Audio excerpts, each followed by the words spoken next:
Welcome, everyone. Welcome. I'm so glad that you're here. This is going to be a really fun time of all of us gathered here together. And sure that you may have a little bit of nerves, but I promise this is going to be a really fun time for us to think about some of the things that we've learned together. So you are here today for the final sort of closing of the Inclusive Engineering Fundamentals course that I have offered this summer through the University of Texas Engineering Executive Education Program. And this is, for me, professionally pretty exciting. You know, I get to teach this work for a living, but to have this affiliation with University of Texas, even though I'm not a Longhorn, I am thrilled to get to work with UT and grateful for their trust in me this summer to present this content to you. And so hopefully it's been a really rewarding learning opportunity for you. And so if you haven't figured out by now, my name is Megan Pollock, and I've been your instructor over the course of the summer. And I am based in Texas. That's kind of coincidence, but how the program with UT worked out. I'm based in a really small rural town in southeast Texas, and it's actually where I grew up, but I did leave for 21 years and just moved back. But I'm excited to be with you all today. I have enjoyed those of you who've been able to come to some of the virtual workshops or the virtual check-ins that we've had. It's been fun to get to know you. Some of you I've met throughout other stages of my professional career. Some of you are my neighbors, some of you are my friends. And I always tell everyone who does something like this with me, you're always an honorary friend from this point on. And so you can always reach out in any way if I can help you. My goal here in this work, like I'm in the business of change. And so if you don't leave here with tools and resources that you can use in your work, I failed. And so I want you to be able to take lots of meaningful resources away with you as you leave this course. And so to that point, you do have access to the content on the learning management system. For my plan now is to just leave that course open through the end of this year. So like through the end of through December. It's likely I may leave it open for longer, but you'll at least have it till then.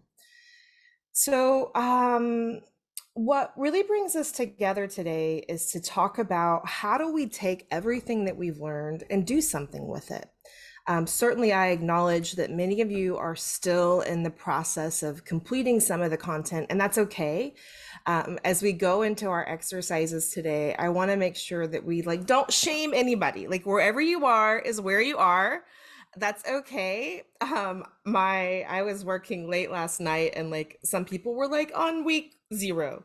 So that's okay, right? Wherever you are is where you are. I'm really grateful that you showed up today, and we're going to be able to do something together no matter where you are. But again, I just want to, as a sort of shared group norm, I want us to agree that we want to be really nice to people wherever they are in their journeys. But what we want to do today is to think about how do we take what we've learned or what we will be learning in the course and figure out what to do with it, right? So awareness is never enough. We have to move towards action. And so that's our goal, is to think about action. I'm often, it looks like I skipped a slide here. In the action plan that I've uploaded on the Engineer Inclusion Network, I talk a little bit about the sort of origin of my love for this quote by Margaret Thatcher. So when I was a high schooler, well, I was a power lifter for 18 years, but when I was in high school and powerlifting, my coach would always say, make a plan, work the plan, make a plan, work the plan. And so those words were just deeply ingrained in my psyche. And everything was about, if you showed up to the gym without a plan of what you were going to do to that, you were planning to not be a state champion, right? Because to be a state champion, you had to have a progression, something that was going to put you on a trajectory to meet those goals. And so that's probably one of the most valuable lessons I learned as a young athlete, is figuring out how do I take that sort of mindset of always being able to make a plan and put it towards the kind of change that I want to see. And so we're going to sort of mimic Mr. Mike Denman today and figuring out how do we make a plan and get ready to work that plan. And no, we're not going to go to the gym, and I don't need to spot you in that, but the idea is the same. And so one of the models that I like is, we all love an acronym, and we can pull from lots of root cause strategy tools, but this is the one that I use with most of my clients, and that's to drive change, right? And so in order for us to drive change, we have to think about what's the data that we have available. So depending on your role, you might have access to lots of kinds of data.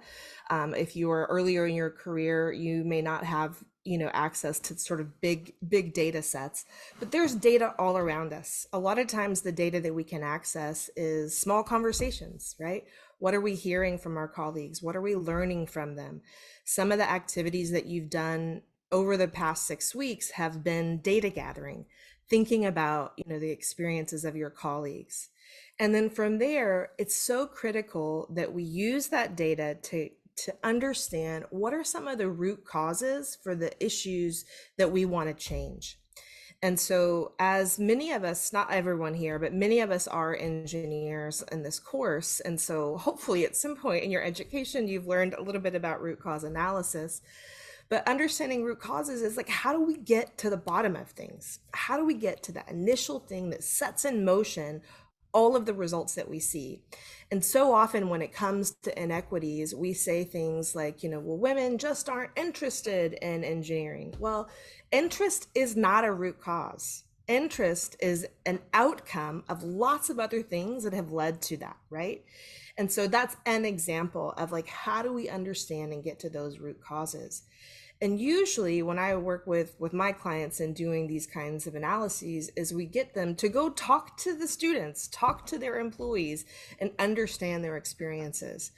In the course that we've learned together, we've talked about empathic design, and empathic design is exactly that, right? It's not just saying, yes, I have empathy. That's not true empathic design. Empathic design is actually using a user-centered design approach of where you are actively engaging the users. You are engaging the people that you are trying to solve and create a solution for in those issues. And then from there, what we want to think about is what's the intervention that I can then do. And again, no matter where you are in your career, whatever your circle of influence is, we're going to be thinking about how do we create some kind of intervention that directly addresses the root cause, right? So if you're trying to address an issue, but you come up with this creative intervention that actually doesn't address that, then we're just burning time and money and resources. And then we want to think about how do we, in the end, verify, does that solution, does that intervention, is it addressing that root cause? You're doing this iteratively. And then the end, the last part of the drive model is evaluation. What did you learn? What changed? What was the effect of your intervention and your efforts? And so use this as a bit of a framework as we move through the conversation today. So what we're going to do first is, so having sort of set up the kind of goal of what we're going to do, let me drop over. If you haven't already, I just populated this morning. Your goal today is not to have a completed action plan. Our goal today is to do some work that leads towards the completion of this action plan. Now, I fully recognize that if you've been able to look through this already, that's great. If not, we're going to do it here together. But this action plan could feel deeply overwhelming, but I've got it broken down into steps. There are lots of resources that I've linked within it to help you break down the task. And so some of you may need some of the extra resources, some of you may not, and that's okay. But our goal is by the end of, July, what is the date I set? July 16th was the final day to turn things in. Yeah. That you have something that you can upload. What I don't expect is that you've done it, right? I want you to do it, right? Like that's the goal. And I want you to come back and tell me what happened. But the goal is that you're making a really thoughtful plan. And so we're going to work through that today. But to start us off this morning, I'm going to put us into a couple of breakout rooms. So now that you kind of have a roadmap of where we're going, and I did create an agenda for today, but I want to be really flexible in that agenda and how we approach our learning. If you've been able to participate in any of the check-in calls, this looks familiar to you, but this is a technique that we can use when doing any kind of brainstorming exercise. I believe I did share it at some point on the LMS, but I'm gonna put it here and the chat as well. And Cesar says, should we fire up the chat? And the answer is yes. You should absolutely fire up the chat. So this constructive listening, you can learn more about it on my website. But we're going to put you in pairs here in a second. And I recognize that some of you are probably calling in. And so that means that if you're on your phone, you're going to need to look for, to go into the breakout room. And so if you get into a breakout room where somebody's not talking to you for whatever reason, it's never going to be about you. It's always going to be about somebody's situation. I want you to come back out of the breakout room so that we can assign you and put you in a conversation where you can engage with someone. Okay. And so constructivist listening is a protocol. I didn't create it. It's an active listening tool that's been around for a long time. But there's two agreements. The first is that you agree that you are going to listen to and think about the other person for a fixed amount of time. We're going to give you about 2 minutes each in exchange for the other person doing the same for you. You keep in mind that listening is for your benefit. So you're not going to ask questions for your own information. So how this works is if Stu and Bill are together, those are the top two people on my screen. So Stu's going to get 2 minutes to answer the prompts. Bill's going to get 2 minutes to answer the prompts. Then we'll have a set time of like, y'all can discuss what you learned. But the point is that you're going to be thinking about that person while they're talking, and you're going to get your time to think about what you need to say. And so each person's going to be given equal time to talk. Your goal is not to interpret, paraphrase, analyze, give advice, or break in with a personal story, as hard as it may be. I want you to honor confidentiality in this time. And also, it's really important that when you talk that you're not criticizing or complaining about a listener or some kind of mutual colleague, because that can really break psychological safety and trust in that space. And so for this initial conversation, just to kind of warm us up this morning, is you're going to be placed in pairs. And so you have two prompts. You can pick one or the other.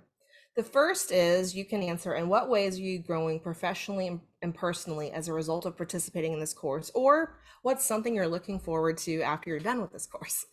So you've got two options. It can be focused on the content, or if you just need a little bit of a mental break this morning already, pick something that you're looking forward to this summer. All right. So spend a minute to reflect on what your answer might be. And I'm going to get the breakout rooms set up here.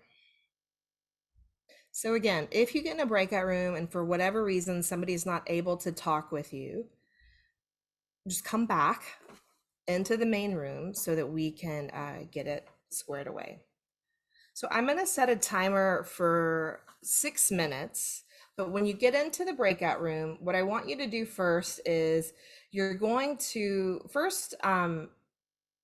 you need to decide who's going to be speaker 1 and speaker 2. You're going to do some quick introductions. You're not going to answer the prompts yet, but I'm going to show the screen, and so it'll pace us through. And so you'll pay attention to the screen. So then I'll switch and say, okay, speaker 1 answers the prompt, speaker 2 listens. And then we'll switch, speaker 2 answers the prompt, speaker 1 listens. And now you're going to discuss what you share in common and your responses, okay? And so this is a good networking time. And so hopefully you've got your answers queued up.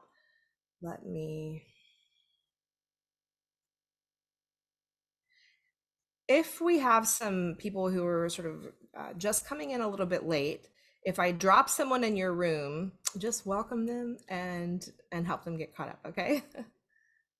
I think we have enough for we're all in pairs.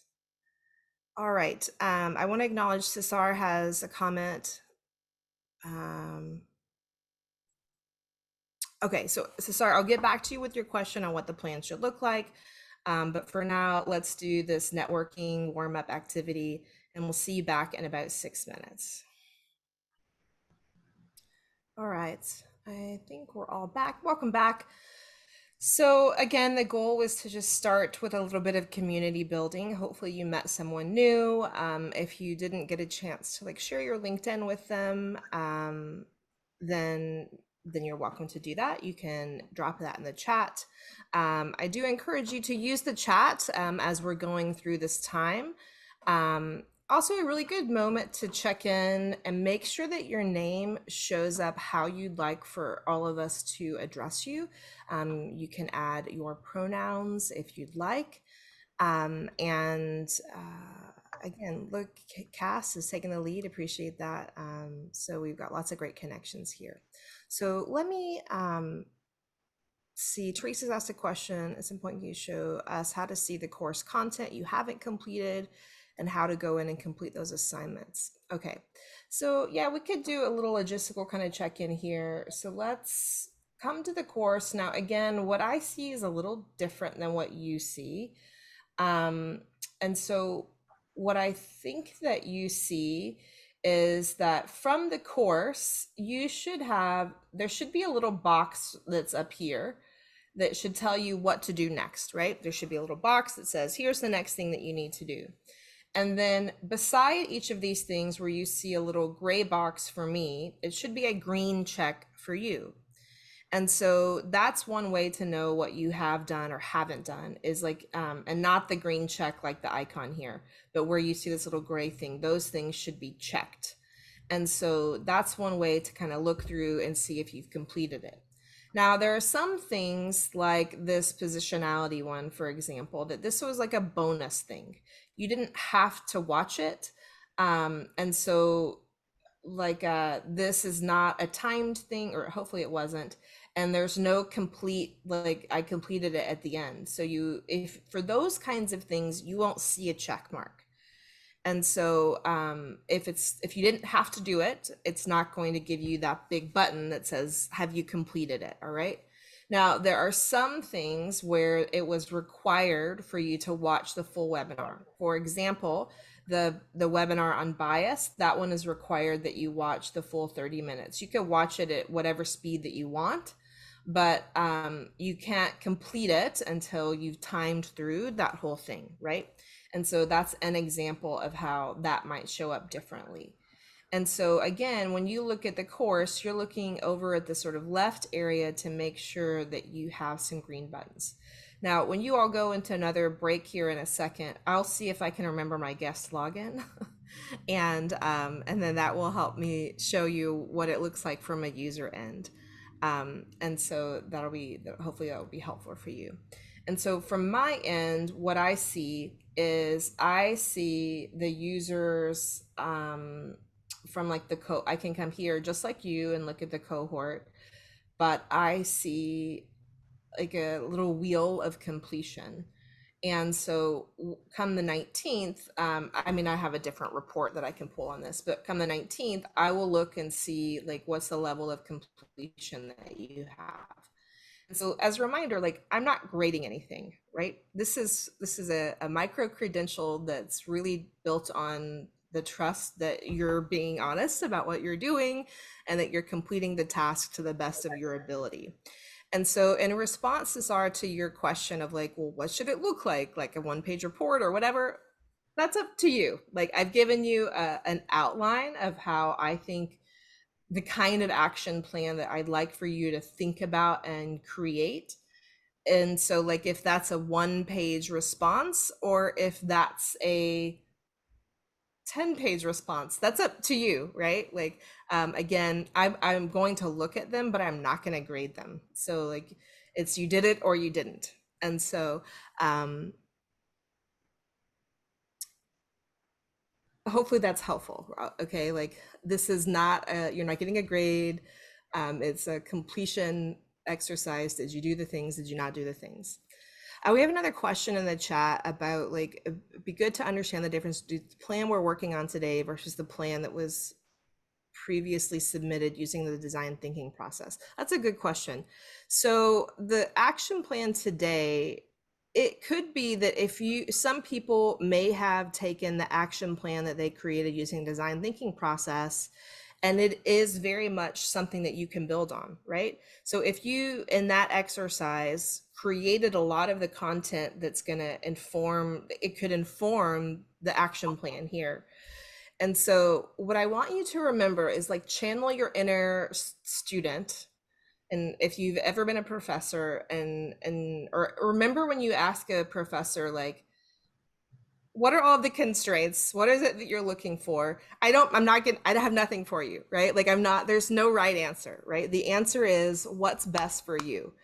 What is it that's going to work best for you? So like, I don't have again, there's no rubric because again, nothing's getting graded. Like this is for you and for your learning.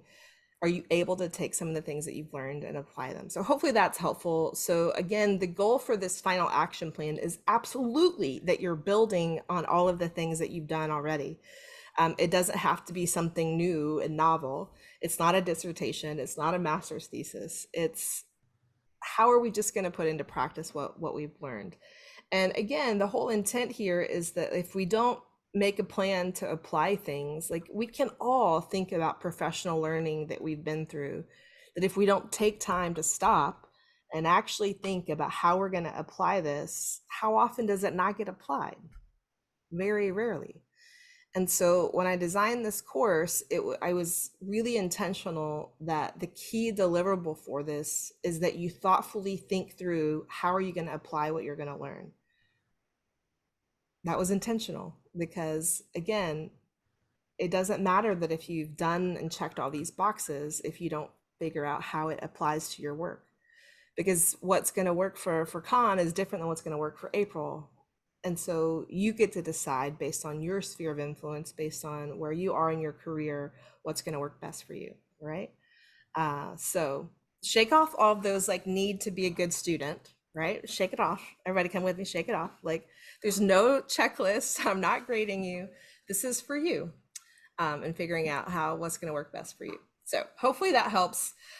So what I want to do now is I'm going to walk you through this plan that I've put here, and then we're going to do a little bit of reflection, and it's going to set us up for our next discussion. So what I've mapped out here is what a way that I recommend for you to make a plan. Again, if you have a better way, that's great.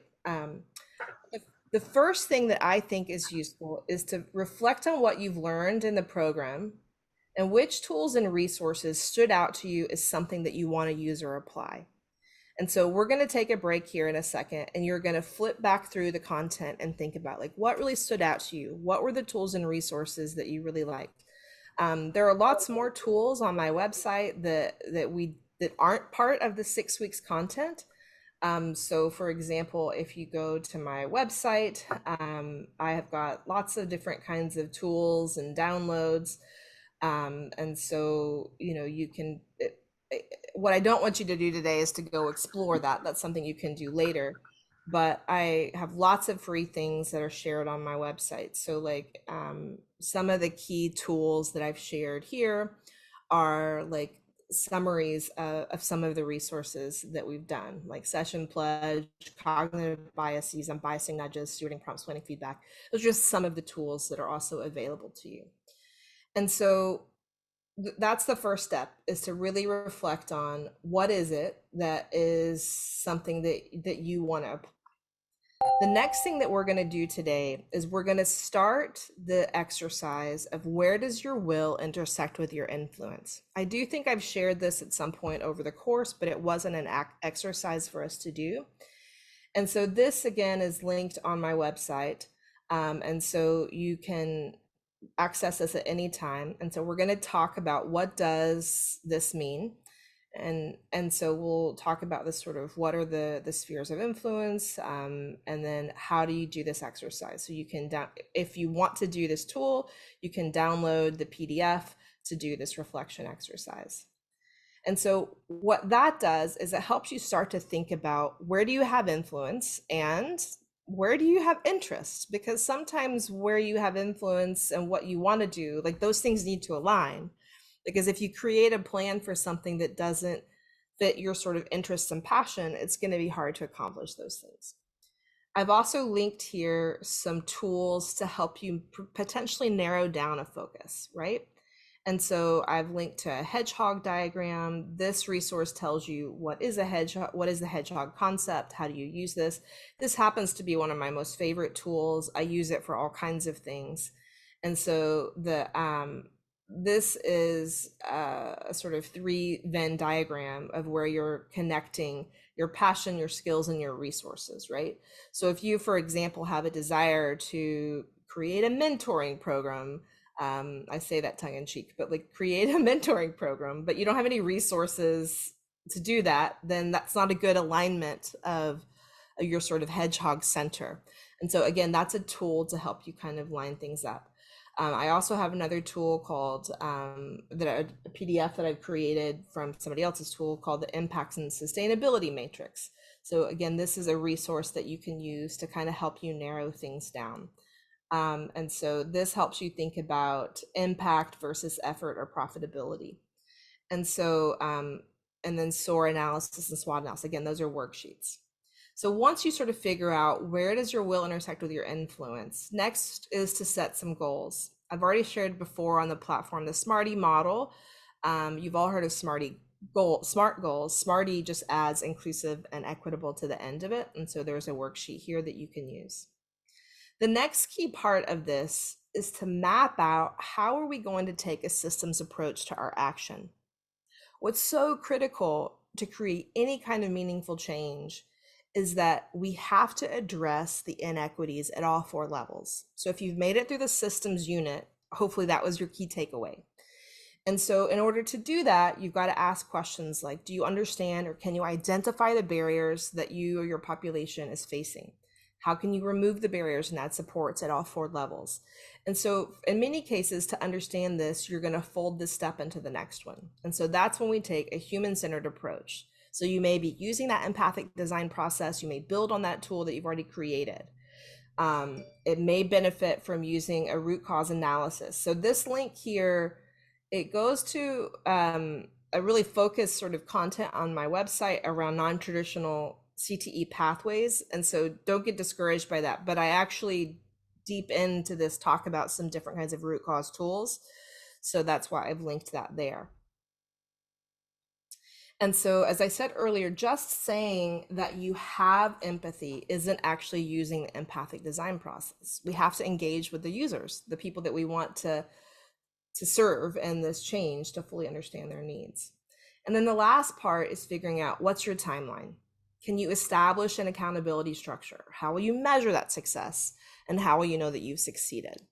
And so, and then outside the scope of this, again, like I said, this course is to put it into action. And so what we're going to do next is, and again, I'm going to stick to the original agenda of for long workshops like this, I always do 50-minute segments. So unless we're going into a lunch break. So we're going to have 10 minutes here of reflection. We'll have a 10-minute break, and then we'll come back for an hour and then go into breakout rooms to discuss some of the reflections that you've made. So what I want you to focus on for the next few minutes is I want you to think about what are some of the things that you've learned in the program that stood out to you? What are those tools and resources that you want to use or to apply? And so this is a great time for you to open back up to the learning management system, to the EI network, flip through the content that you've accessed. What are some of those PDF tools, those frameworks that you've learned that really stick with you? And start sort of making some notes. If you are already done with that, you can go ahead and step forward into this exercise of looking at where does your will intersect with your influence. So this is a little bit of individual work time where we're working on 1 and 2 and 3 if you need it. Okay, so is that clear? We're working on 1 and 2 of the make a plan activity.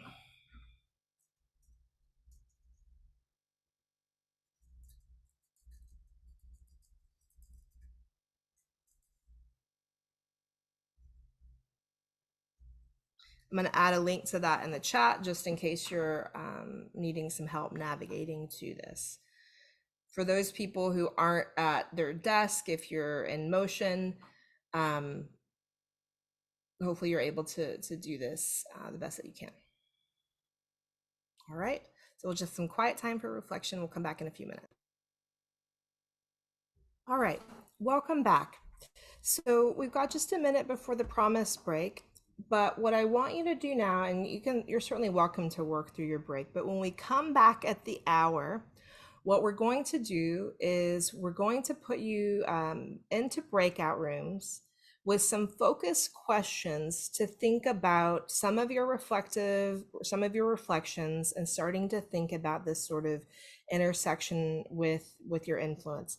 I will give a little bit more instruction to this second exercise before we do that. And so again, in 10 minutes, we're going to come back I'm going to tell you a little bit more about the spheres of influence exercise, um, and then we'll have a breakout activity that focuses on planning. So we should be back in line with the original agenda.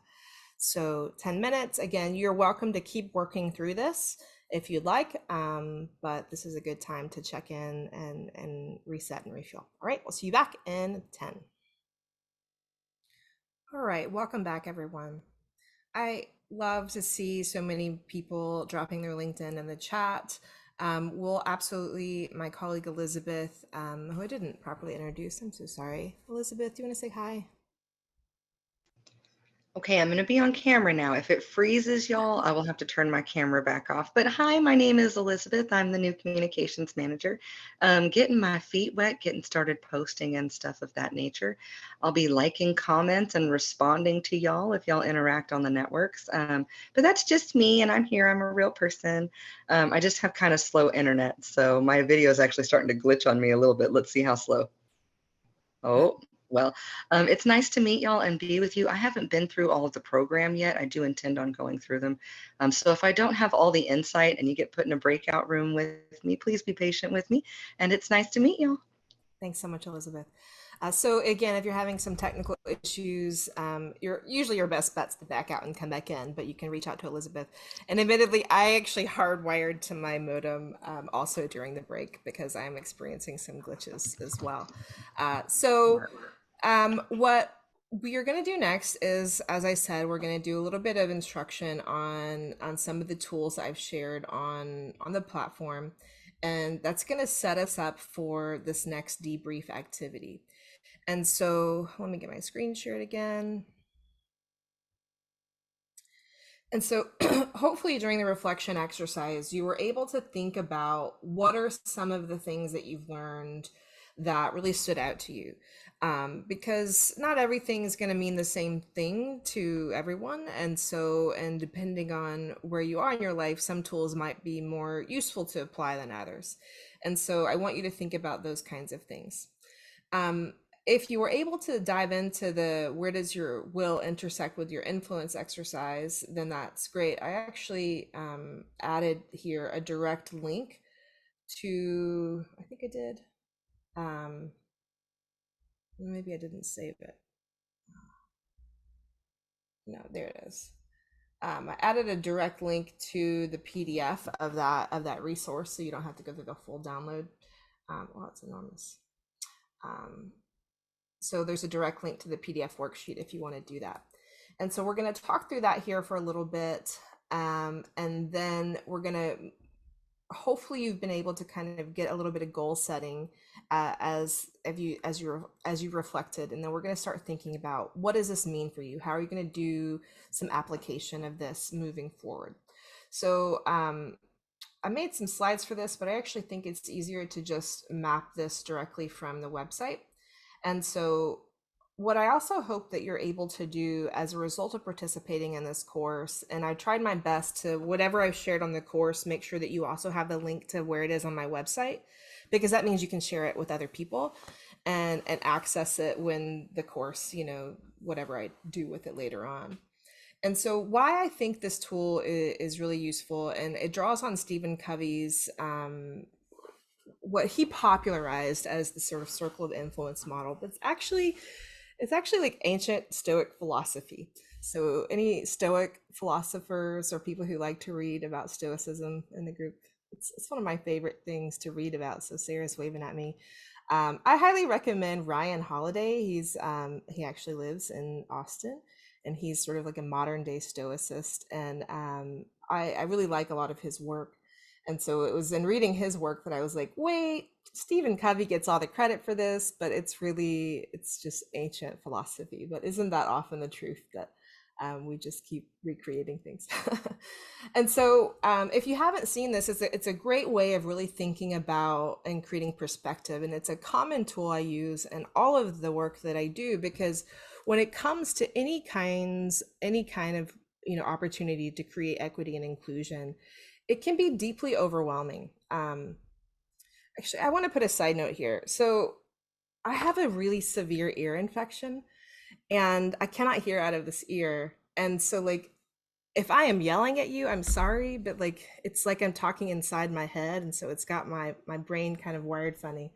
But I'm on like serious meds because I got to be on a plane in less than 24 hours. But anyway, so side note of like I feel like I'm in a tunnel here, but thank you for your grace and everything. It's an allergy ear infection. I've never had one of those, but it feels like someone's driving a screwdriver into my brain. So I hope you never get one. So back to this, when it comes to equity and inclusion, it can be deeply overwhelming. So as you know, I live in Texas. Our governor passed just this last week, for example, that deep outlaws all diversity programs within institutions of higher ed within Texas. That affects a lot of my friends. It affects a lot of my work, and it's deeply concerning. But what I also know is I have no control over it, right?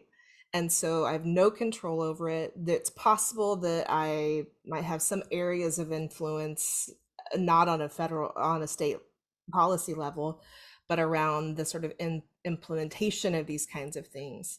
But when we think about some of the things that are coming down from our federal government, from our state governments, like they're deeply concerning, but in many cases, we have no control over them. But if we get stuck in those sort of areas, we don't make any progress, right? And so that's why it's so important to really think about what is it that I can control and what is it that I can influence. We acknowledge those areas that we have concern, but sometimes we just got to let it go, right? Say, I acknowledge it, but I can't do that. So, like, how do I reel myself back in and really think about where can I focus and where can I be productive? And so,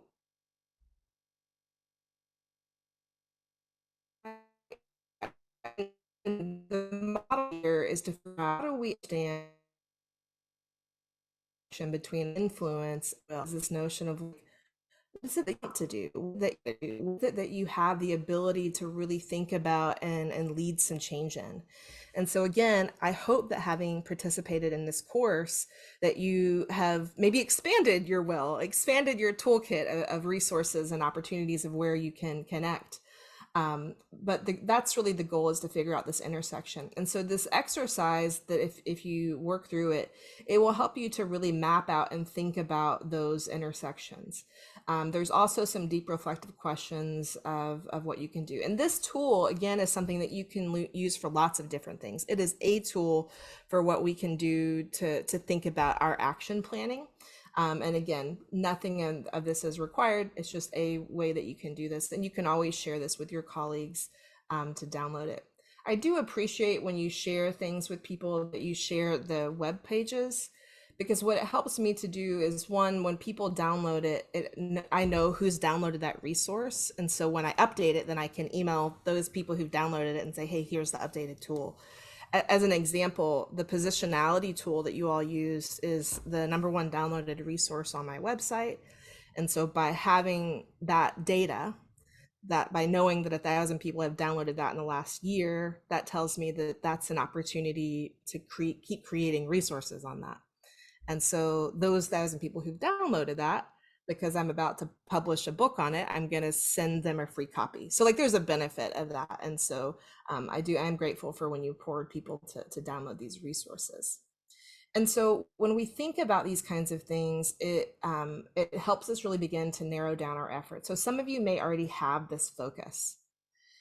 But the next thing that we're going to do is, as part of this planning process, is to really think about what's the change that you want to sort of create a focus area on.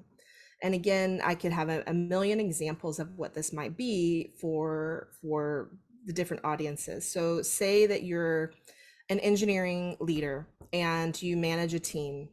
Maybe your goal is to create a more inclusive and welcoming environment for your teammates, right? Like that's a measurable goal, right? That you can ask your colleagues and get some feedback on.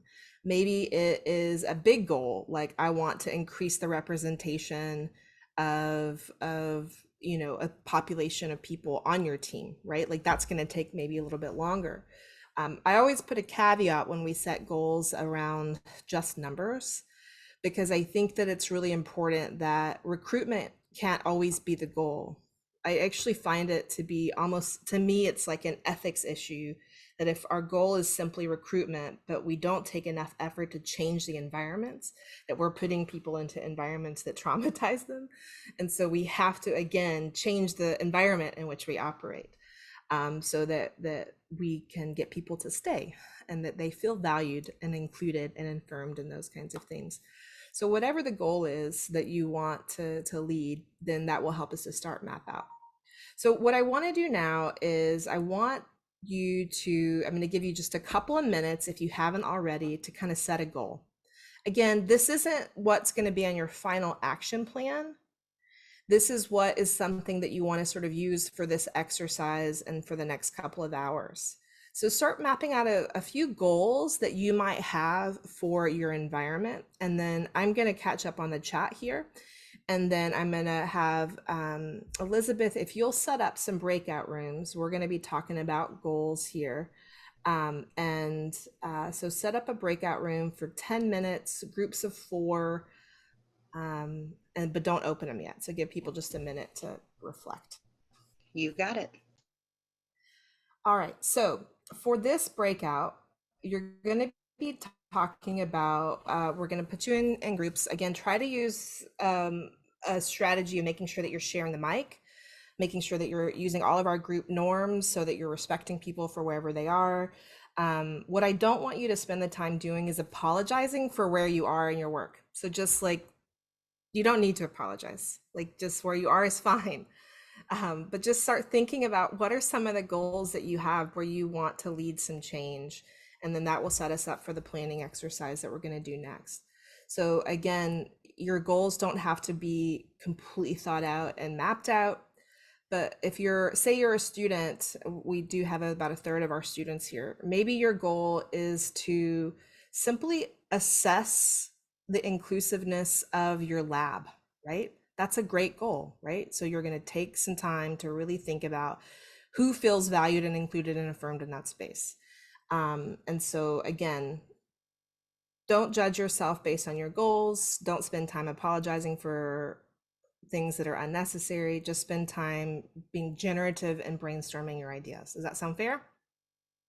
Okay. All right, Elizabeth, thanks for opening the rooms, and we'll see you back in about 10 minutes. All right, here we go, everybody. Oh, hold on. Megan, there I go, messing it up. It had it for 60 seconds. Ooh, that'd be Let me fast. close those and get that reopened for y'all. I apologize, y'all. Well, they can't hear you. They're gone, but it's okay. I'm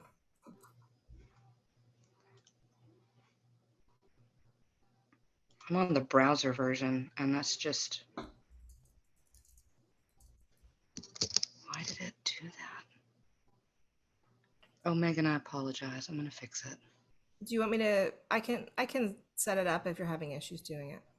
I know it just didn't let me set the time limit is the thing, is it auto set it to 60 seconds, and I was like, oh, no. Once they close, I can do it. Whoops! Welcome back. There was an issue with the timing. Give us just a second. We gotta wait for Sorry, y'all. My settings are acting crazy. I need to get a hold of it.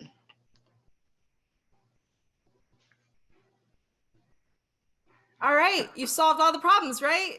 You've solved all the problems. There was a mishap with the timer, so I'm gonna put you back in the same group. So sorry about that. I'm gonna set the groups now for 10 minutes. You'll go right back in the same groups. Sorry about that. Here we go.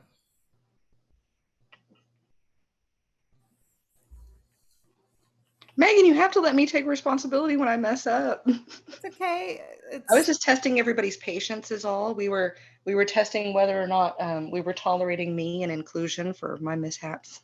No, it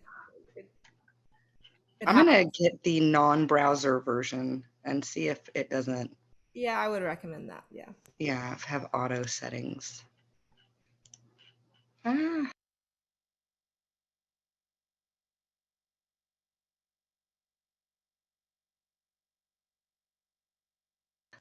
Yeah, Chromebook's not going to let me download the, I'm stuck on the browser version. Okay, let me see if there's another way to work around. All right, as you're filtering back, I've got a Slido on the screen that's loading.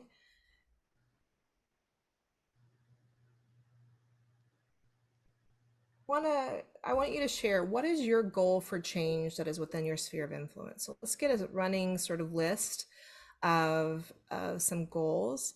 We'll give an opportunity for some report outs based on some major themes that you might have identified in your group.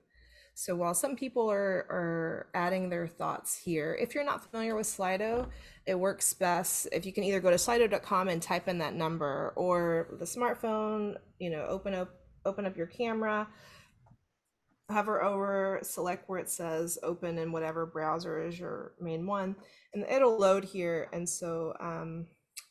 then you can just type a response there. And so while we're waiting there, anybody want to unmute and share maybe some key takeaways or thoughts, reflections from your group's discussion?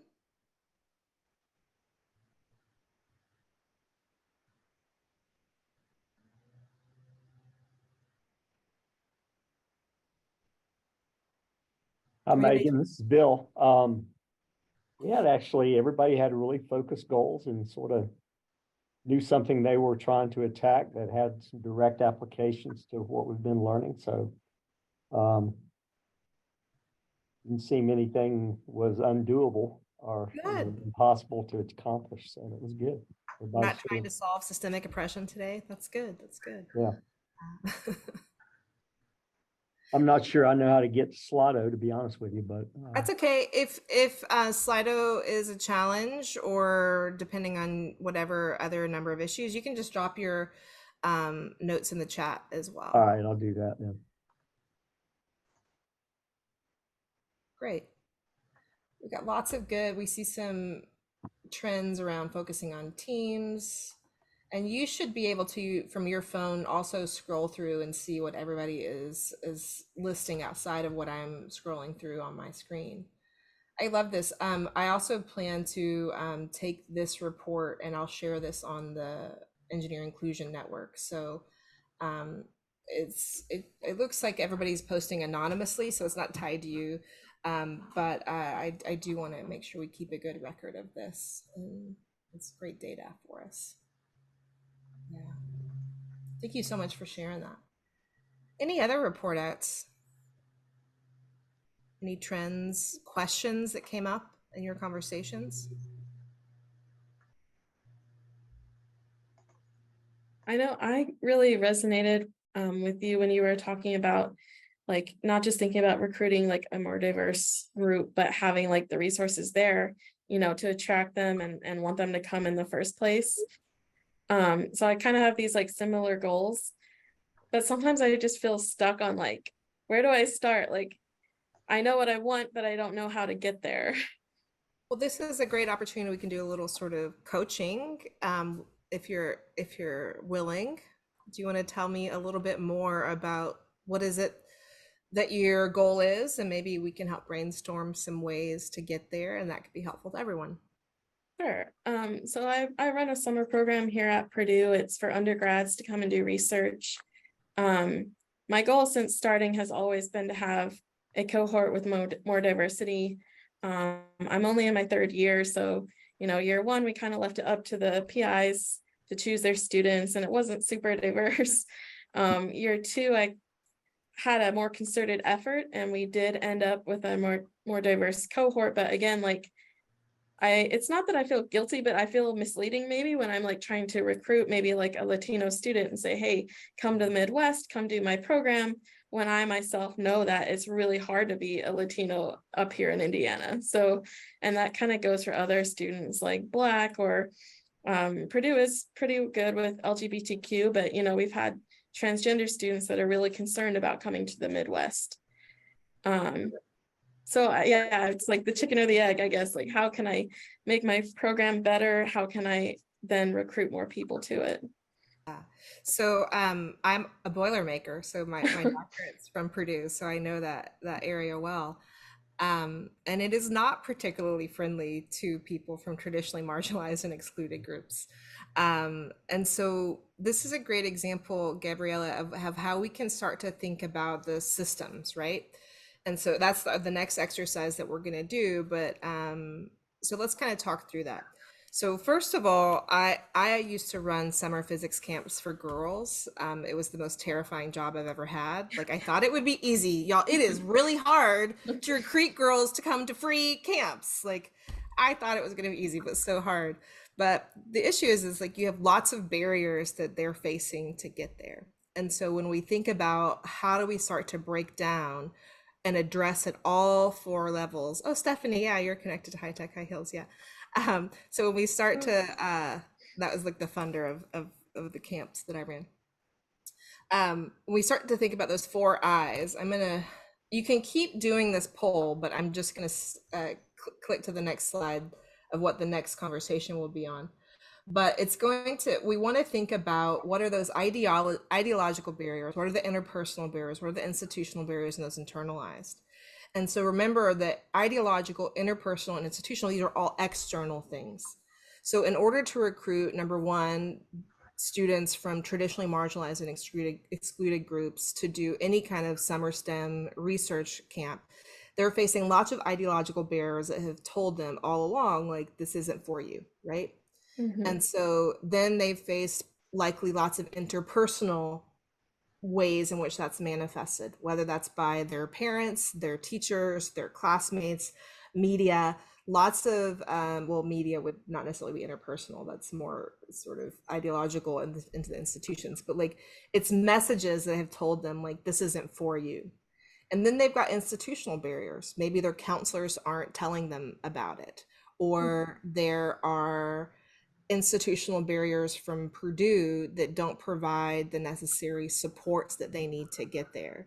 And then when we think about how all of these barriers then become internalized, where people just say, oh, that's not for me, right? Like, I don't want to go do that.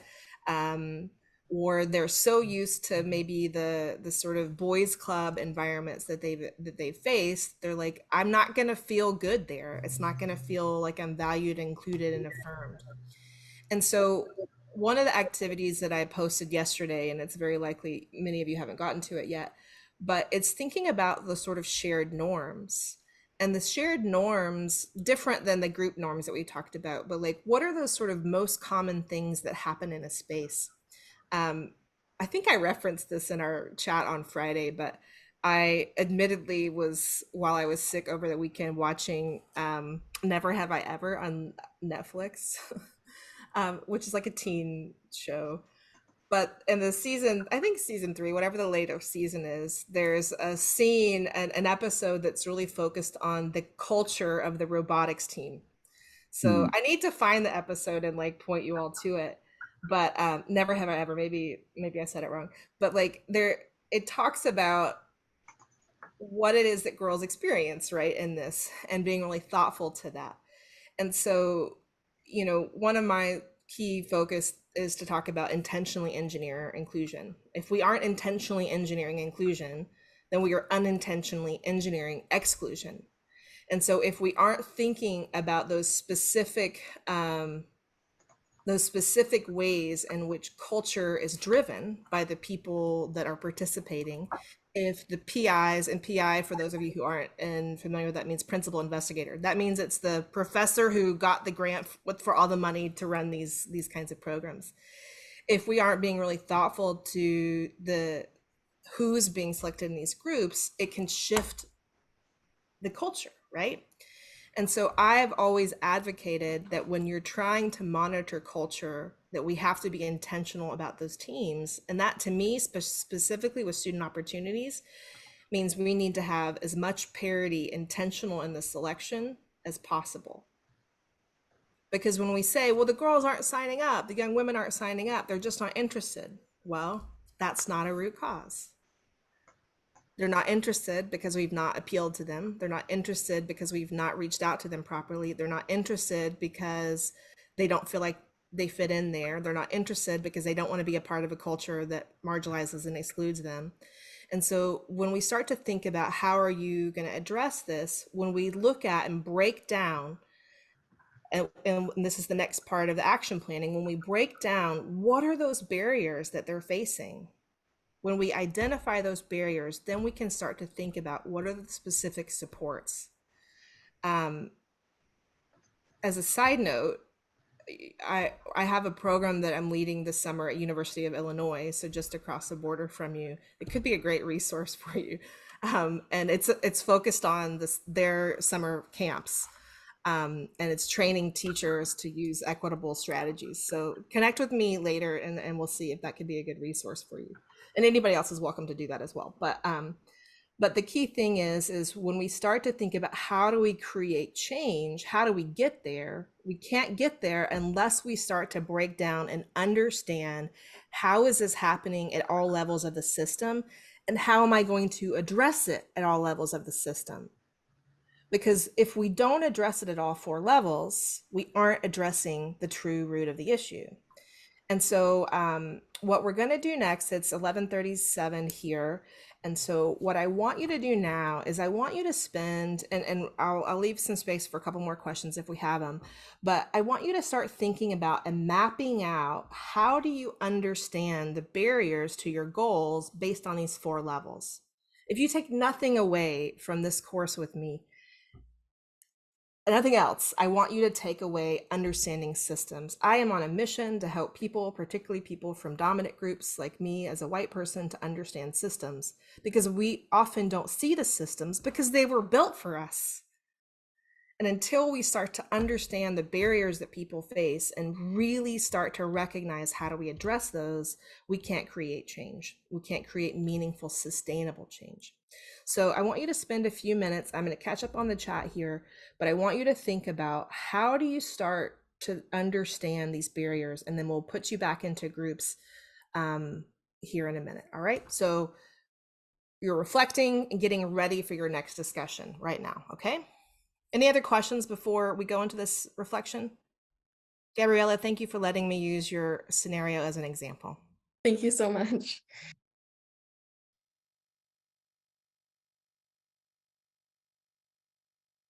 All right, so we're reflecting. You're welcome to turn your camera off if you want to focus, and we'll see you back in just a few minutes. All right, I'm gonna give you about 1 more minute to reflect, and then what I'd like for us to do is to workshop one more example. So if somebody has one that that you'd like for me to do, you can bring that forward to us.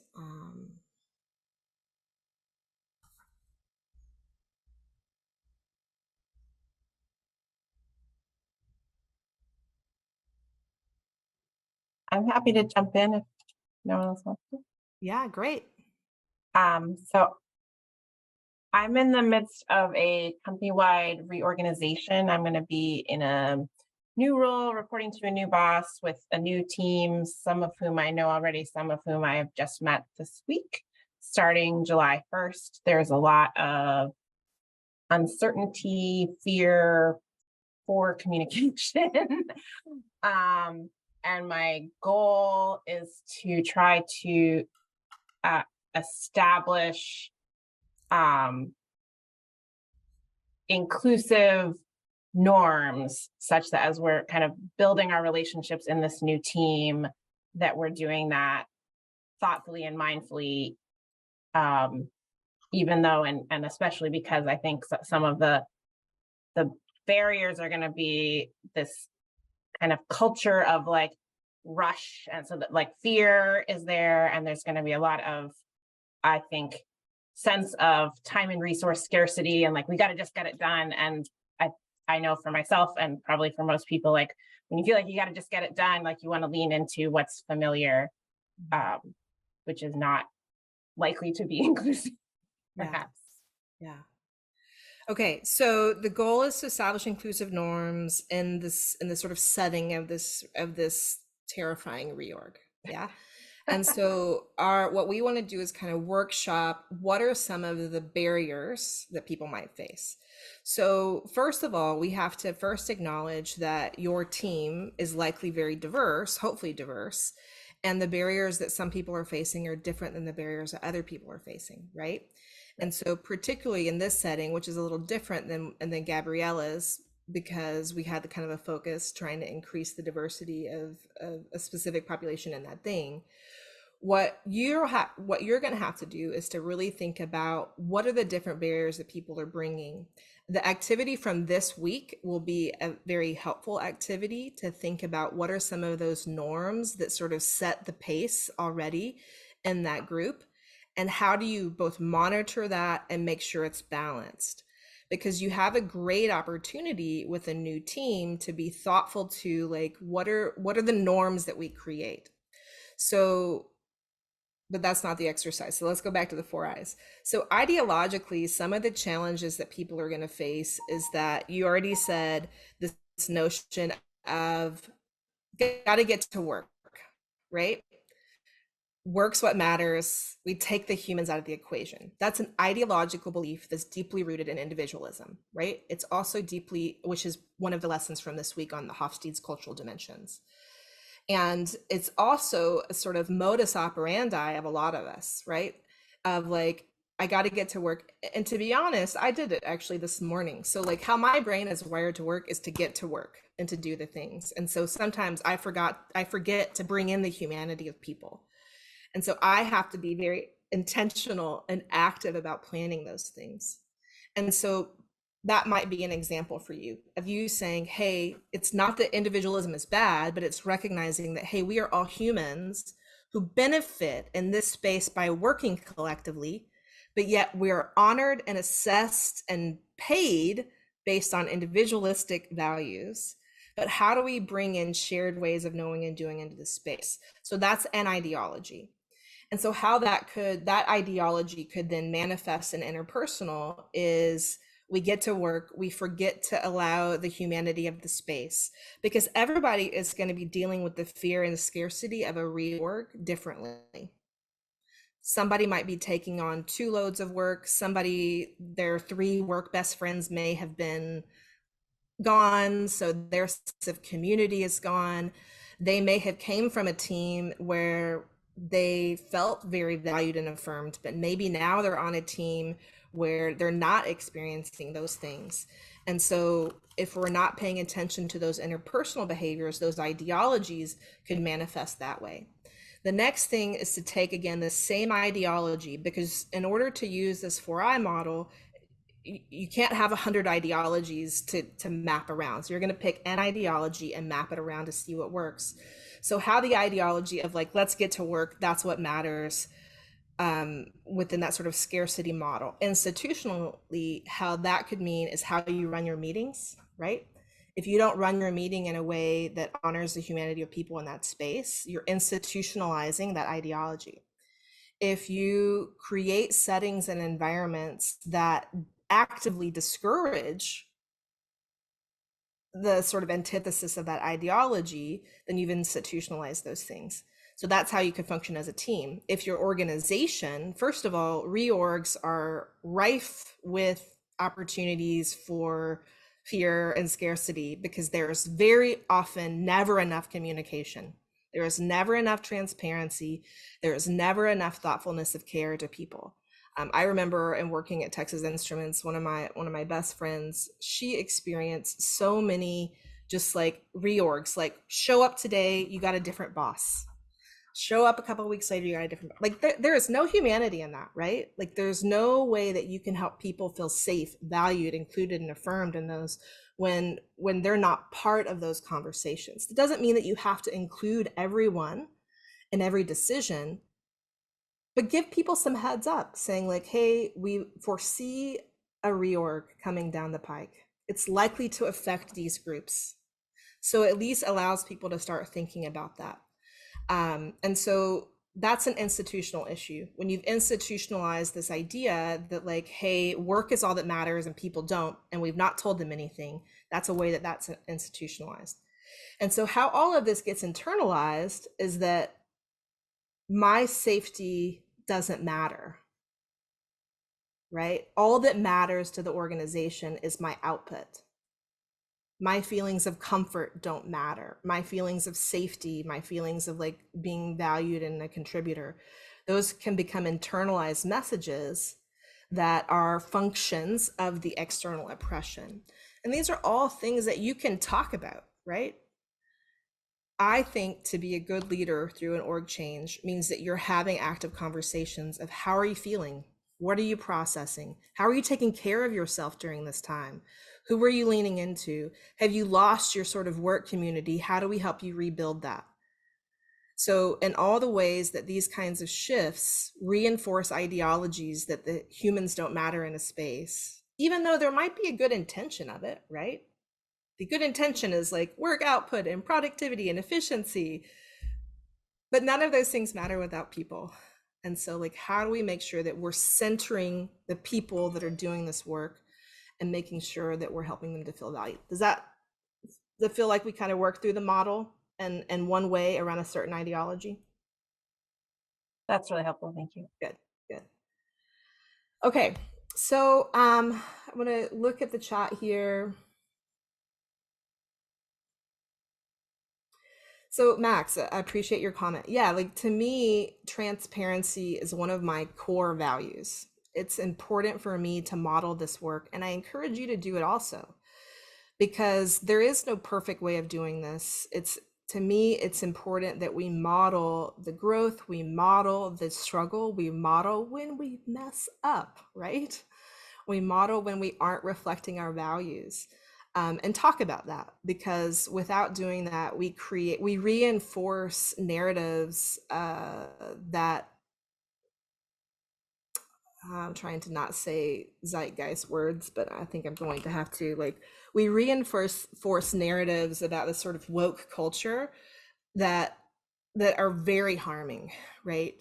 But when we model the human experience of learning and growth, by the way, like that's just good leadership and management by using a growth mindset. When we model mistakes and failure, it's good teaching best practices.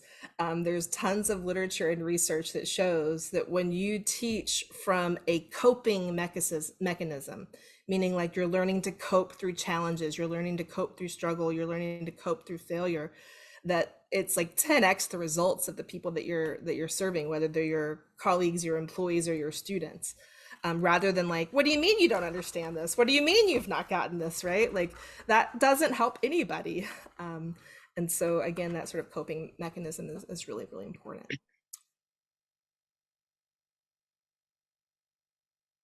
Anything else you want to add before I'm going to put you into breakouts to have a little bit of discussion on this? We will have a 1 hour break between noon and 1 Central. Please do the math for your own time zone. And you can continue to work on this. So what we're going to do when we come back is we're going to give you an opportunity to do a little bit more workshopping. Let me find the agenda for today. That's not it. Agenda for today. We're going to practice doing a little bit of presentations and sort of winnowing down some stellar action plans. Again, it's not to say like who wins, it's not a competition. It's an opportunity to sort of bubble to the top some more thought out examples that maybe we can workshop in the same kind of setting, right? And so again, it's not a competition. If you'd like to see it as a competition, that's fine, but like it's not a competition. And it's just a way to sort of help you see different people's examples. And even if to Cesar's example in the chat, like you might be in a room with the chair of engineering and a student, that's awesome. I will admit that my favorite workshop I have ever taught was in, I think it was in Montreal, and I had 50%, like not more than 50%. It was probably like 75% students and then like deans of engineering. And it was the richest conversation because the deans came up to me afterwards and I'm like, wow, I've never talked to students like that. And I was like, well, let's talk about that, right? But like it was such a great opportunity to talk to people that you never get to talk to, you know? And so I hope that you are loving the opportunity to hear different perspectives. So again, when we come back after lunch, we're going to talk about sort of winnowing down these ideas. You're welcome if you want to keep working through this plan here. Again, we're not expecting perfection at the end of this, but we just want to help you start workshopping and narrowing down some of your ideas. I was trying to pull up the agenda for today. While I'm doing this, Elizabeth, can you get breakout rooms set up? Let's do breakout rooms of 3 um, for 5 minutes. 2 breakout rooms of 2 for 5 minutes. Excellent. Will you co-host me? And thank you for letting me try again.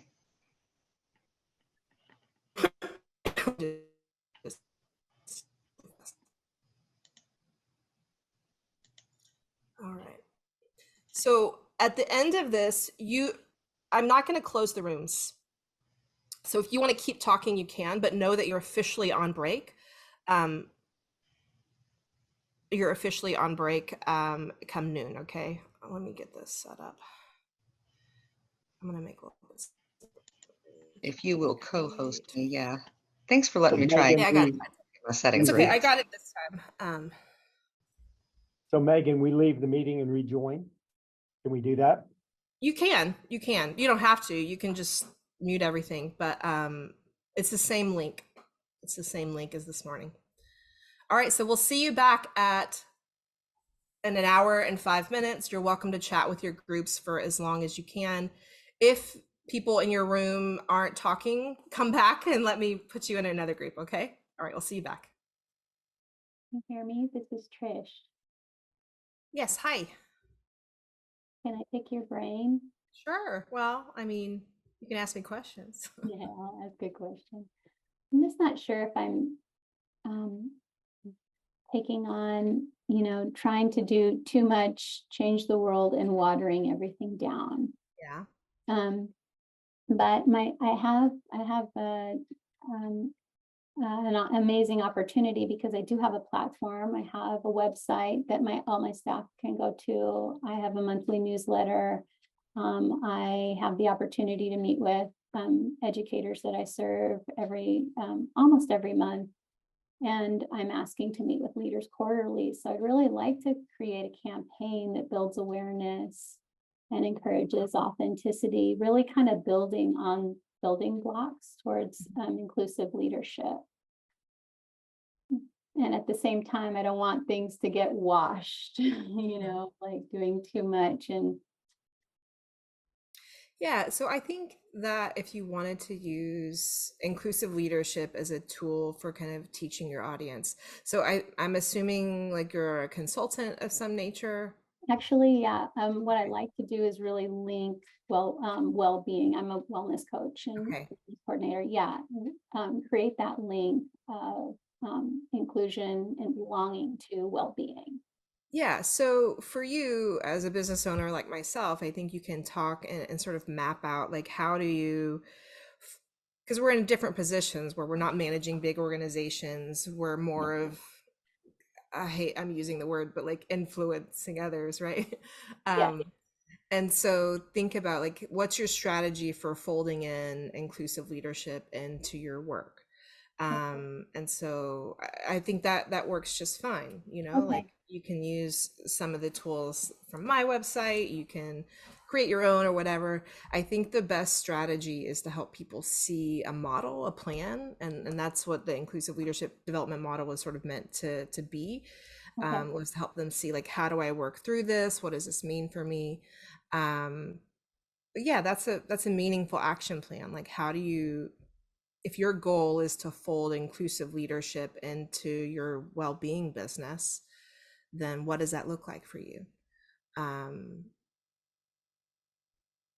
I think for you as a practitioner, as a consultant, you'll want to think about what barriers might you face and how do you help get yourself ready for those barriers.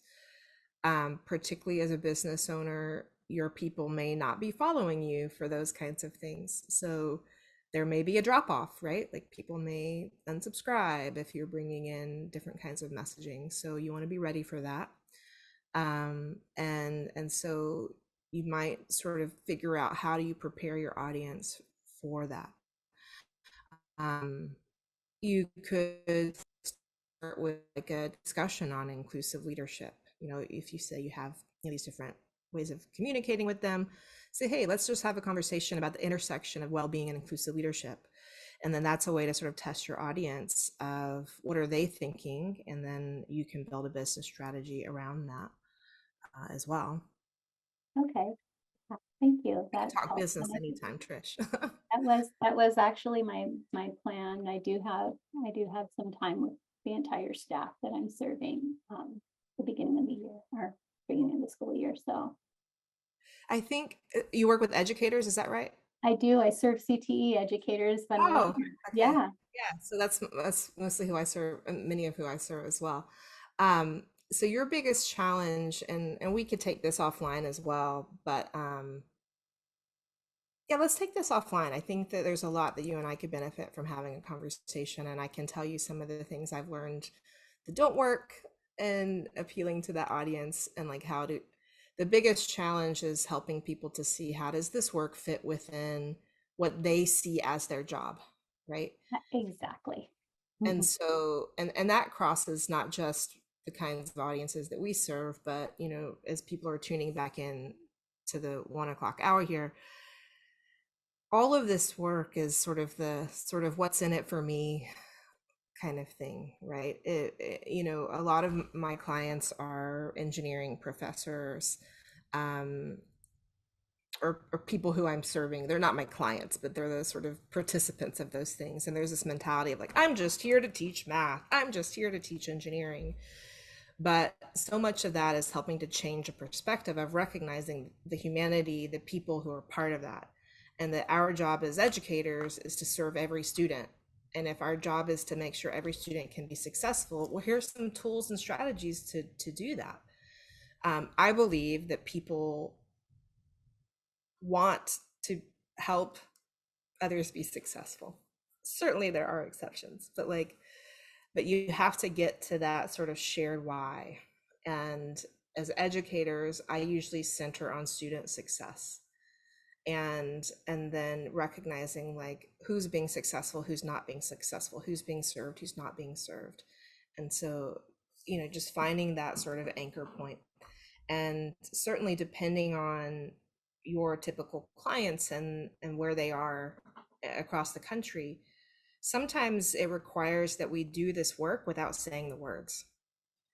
And that creates its own dance that is required of us. And it's a hard one. Yeah. I found myself asking, how deep do I go? And it's like, give me a break. I'm falling into it. Yeah. Well, and it's sometimes I have actually had clients in the past, like I people who are invested in this work, but they're trying to work within the constraints of their institutions, Yeah. and they don't want to be, you know, stoned in front of the school board, and I don't want them to be either. And so sometimes we have to figure out a way to it's not a bait and switch, it's not tricky, there's nothing about not being transparent, but there are ways to do this work to create meaningful systemic change that doesn't start with the letters D, E, and I. So we can talk more about that. Well, welcome back, everybody. I think we've had a little bit of drop off from participation, or maybe people are just now tuning back in, and that's okay. I wanted to get us sort of set up for what we're going to be doing this afternoon. Let me refresh my screen. All right. Before I dive back into my agenda, I want to leave a little space for check-ins. Like, is there something like, did you have an aha moment over lunch that you just need to share? Is there something that a question that's coming up for you that would benefit everyone else to have that question answered as well?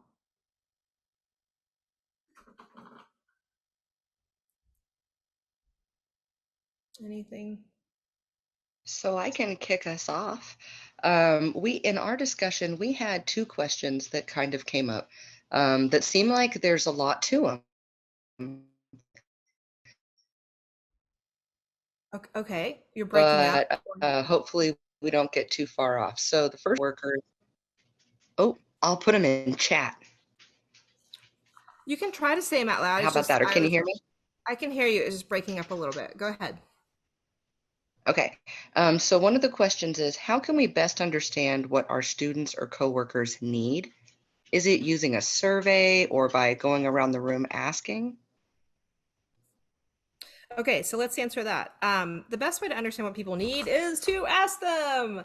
Uh, and so I find that surveys are typically, so let me first say that creating surveys is a skill that you develop and people are good at it. And survey questions can either help you get the answers that you want or create harm.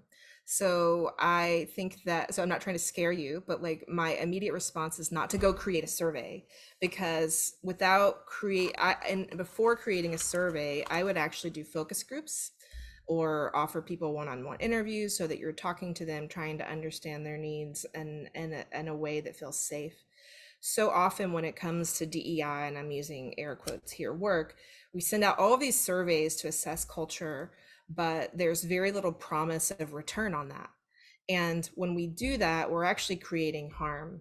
I worked with a client some time ago, and I was at this big presentation, and like I was out in San Francisco, and they're like 76% of our people feel like they belong, and they were really excited, and I'm like, oh my god, my heart is breaking for the 24%, right? And so like we have to be really careful about the kinds of ways that we celebrate data, of like there has to be some like human empathy of like, wow, and 24% of our people don't. That's huge, right? And so then there's a question of like, okay, so you surveyed us to understand whether we feel like we belong, and what are you going to do to help us create a sense of belonging? So to answer the question, how do we best understand what people need, is to ask them. You can do surveys. I would talk to somebody who has some survey skills, because there's some nuance to that. I think I might have some resources on my website that I can share as well, but again, I'd start by just asking people questions, and tell them that you're going to ask them before you ask them. So don't just say like, hey, what's it feel like to be this demographic in this field today? Like that could be shocking and like harmful, but set it up, cue it up, and say, hey, I want to create a more inclusive environment. Would you be willing to share with me maybe next week for a set amount of time some of your experiences? Let them think about it, decide, do I feel safe talking to you? Another way to do it is to hire someone to come in and ask those questions, because if you're in a position of power, then that power dynamic is going to reduce the safety that someone feels like they can say something, right?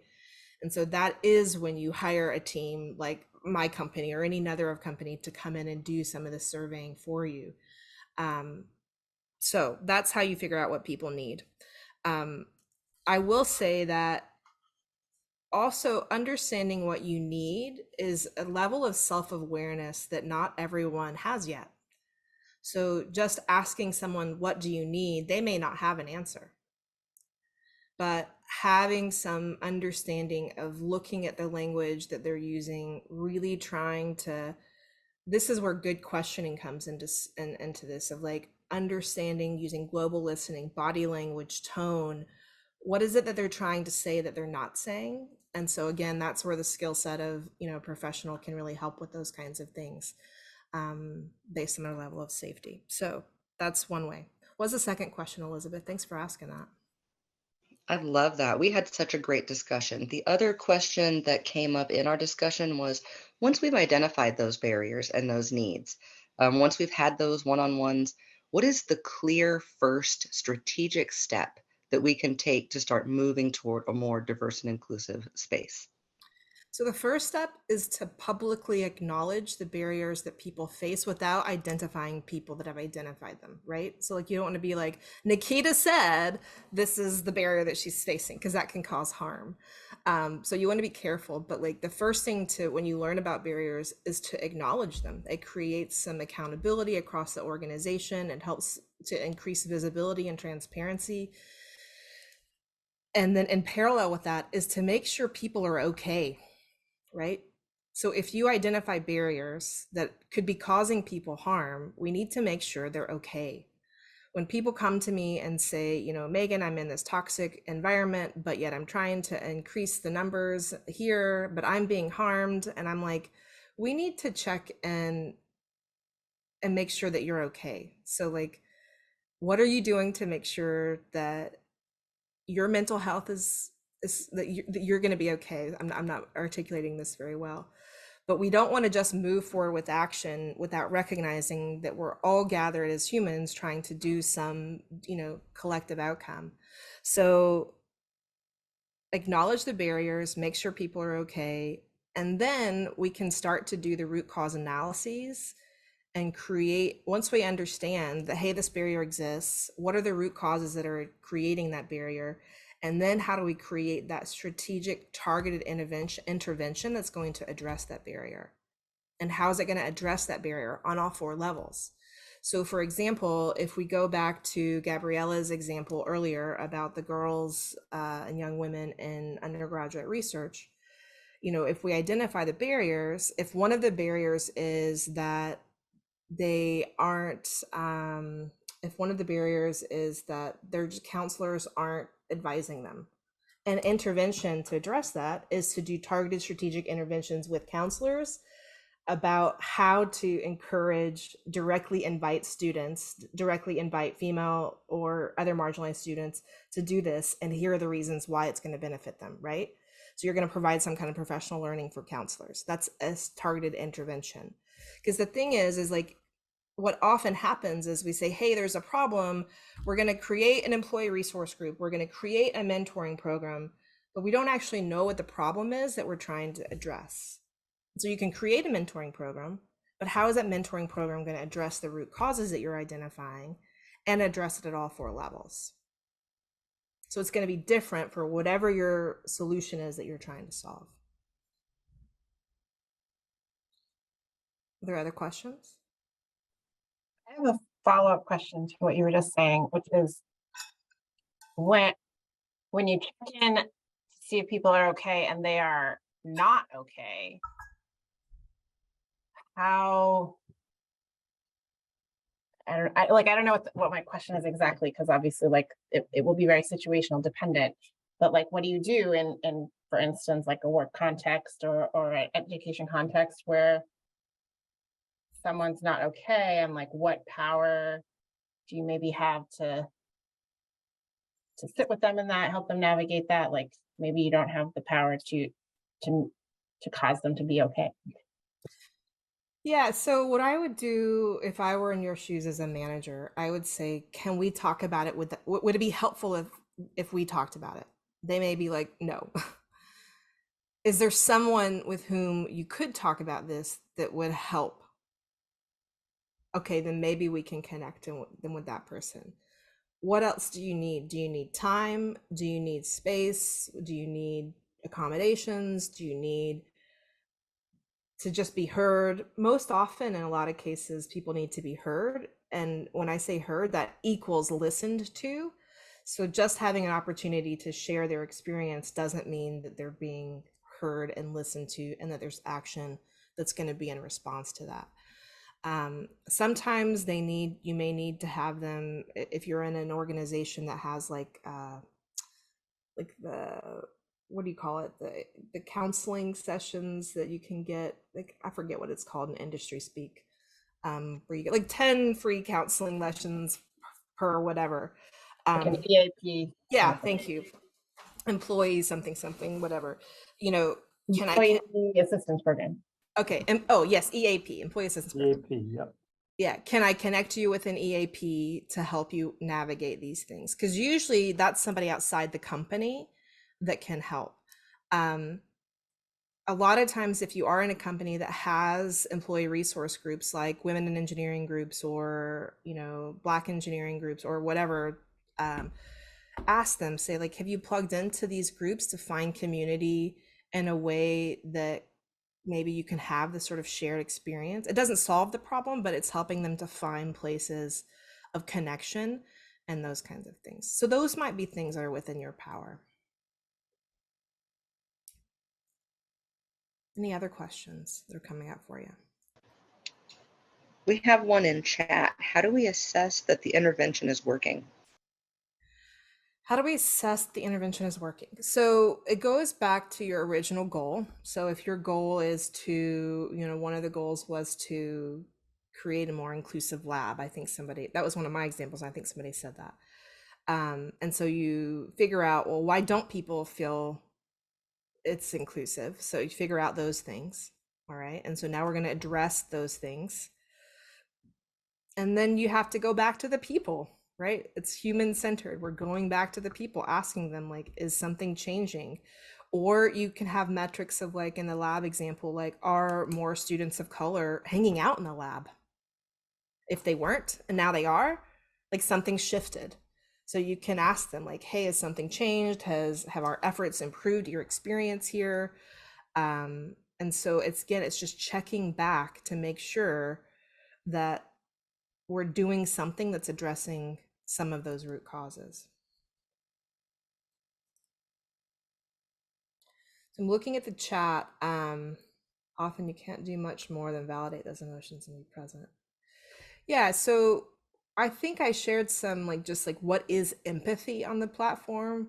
Like, a lot of this, just practicing good old empathy is really useful.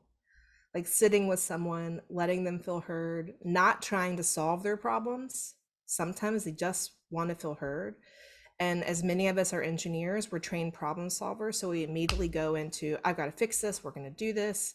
And sometimes, like, some of the challenges that people are facing in the workforce cannot be solved within our circle of influence or control. But if you just sit with someone who says, I'm experiencing this, and you just say, I'm really sorry, that sucks, and it's not right, and it's not fair, and you just help them feel seen and heard, then when they're ready, say, like, hey, like, I had this idea of something that we could do. Do you feel like this is an okay thing? And again, that doesn't mean that you're always going to go to the marginalized and ask them to solve their problems, but there is a just sort of level of checking in with people if you've had that conversation and say, I heard what you said, I've been thinking about it, I think that there's something that I can do from my circle of influence and to facilitate some change. Would you be comfortable with that? Yeah, something like that. Okay. Megan, I got a question if I can jump in here, or if you need to move on, that's fine as well. Go ahead. Sure. So before the break, you kind of made a quick comment and it resonated with me. And I kind of see this as something, to be perfectly honest and a little vulnerable, something that I had a challenge with early on while I started this program. And I think it'll be a barrier as I try to implement my goal. So, you kind of spoke a little bit about how not to come across, or there's a challenge of coming across as like kind of woke culture as we're trying to, influence people to kind of carry out our goal. So can you help give some, I don't know, ways to combat that, or some ideas to navigate that challenge? Because I'm a white male, and the leadership in the organization is primarily white male. So I kind of foresee that as being a challenge in implementing my goal. Yeah, so I find, and again, I live in the sort of epicenter of a lot of these ideologies. My family represents opposite ideologies, so I get a lot of practice with this. And I find that the best way is to ask questions. And so when people start pushing back, ask questions about, like, well, tell me what it is that you're concerned about.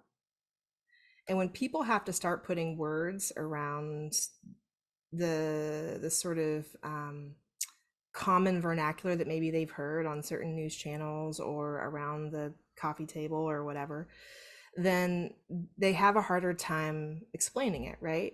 Because I really believe that most people want other people to be successful, right? Like, we all, like, want to help people. Now, again, there are exceptions. Like, there are assholes on this planet. 1 in 24 people are sociopaths. This is, like, one of my things that, like there are not good people on this planet, but, like, most people want to help others be successful. And when you shift that language around to like, hey, like, well, don't you want everyone on our team to feel valued and included and affirmed? Or like, what's wrong with creating an environment that helps people feel like they can show up as their authentic selves? When you start asking those questions and getting people to really think about it, like, people have a harder time explaining, like, well, yes, I want half our team to show up and not feel valued and included and affirmed. Okay, well, so tell me why you think that's okay, right? The other thing as leaders is that, especially if you're in a position of power, is to really think about, that which we measure is that which we value. So if you're going to say that we care about creating inclusive environments for our team members to be successful, how are you measuring that? How are people being held accountable to that? Because if we don't measure that, the null curriculum, the hidden curriculum, the read between the lines languages, it doesn't matter. And so if you have a position within your leadership team to kind of create some language around that, then that can be really helpful. What I also want to say, Jeff, and to those who are agreeing in the chat, like, it is hard, especially in the current climate. Like, people are deeply polarized, and that meaning they picked a side. And when you help them really start to tease apart, like, well, what is the side that you picked, and why have you drawn a line against these things? It doesn't mean it makes sense. I can't make sense of how our Texas government has decided that diversity doesn't matter. I can't make sense of that. And there are going to be people who believe that.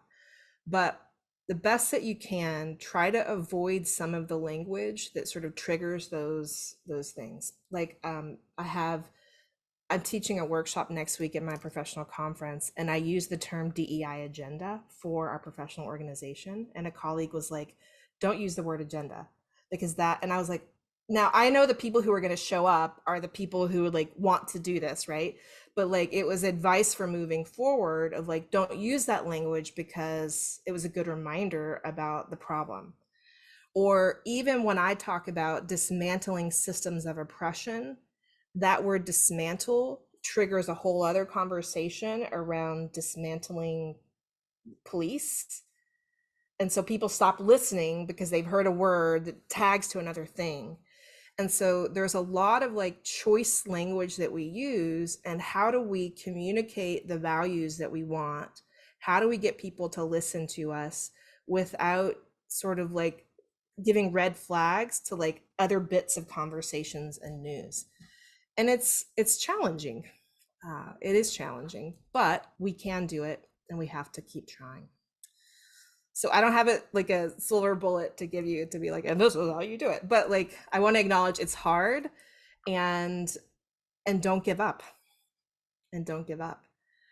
I will also say that, you acknowledge your positionality as a white man, that when people who are in positions of privilege and power begin to do this work, it sets a tone that helps people understand, well, if he's a white guy that thinks this is okay, then maybe it's okay for me to think it's okay, right? And so it creates an opportunity for people who are maybe on the fence, or afraid of speaking up, to maybe do something differently. All right. So, Max, I see that you love this office hours. Hey, this is what I was trying to offer all along, but not everybody got to come. So, and this will be recorded. It is recorded. I will post it on the Engineer Inclusion Network. So what we're going to do now, and this is a sort of rough afternoon agenda, is I'm going to set up the activity. When I initially designed this plan, I designed it thinking we'd have, 192 people show up. So we don't. So like, I think we'll be able to sort of whittle down this a little within this, and I think we'll be okay. But we're going to do action plans, a little sort of loose action plans. I fully recognize that you haven't fleshed this out. That's okay. Like, this is an exercise, and thinking through some of the things that you want to do, perhaps getting some feedback from people that help you sort of improve what it is that you're thinking about. And then again, this isn't a competition, but I do want us to help sort of elevate one person out of each group that's going to sort of bubble up, and it's going to give us some, you know, examples that we can continue to talk about. So I'm going to give you a little bit of time to prepare your thoughts before you go in, because I want you to be able to listen to each other rather than writing your own action plan. And so you're only going to talk for about 3 minutes each. And so what the listeners are going to be thinking about is there a clear goal? It doesn't have to be so defined, like my goal is to increase the participation of women in engineering at University of Texas by 20% by 2025. Like I'm not looking for that, right? Like you can do that, but like it doesn't have to be so explicit. Are they thinking systemically and considering all 4 I's? Again, my key goal for you in leaving this is to think systemically. To what degree are they using, this is like a little sort of thought rubric, to what degree are they using the tools that you've learned in this course or other tools? You can share other tools. To what degree are they taking a human-centered approach? That means that it's empathy-driven, root cause focused, and activating and elevating voices of the marginalized population that you want to serve. And so I'm going to give you a few minutes to prepare your thoughts. We'll go into Elizabeth, if you can help me get breakout rooms set up in groups of 4. Don't put a timer on the room. That causes anxiety for this. And so everybody reflect, kind of gather your thoughts, and then we'll put you in groups in just a second, okay?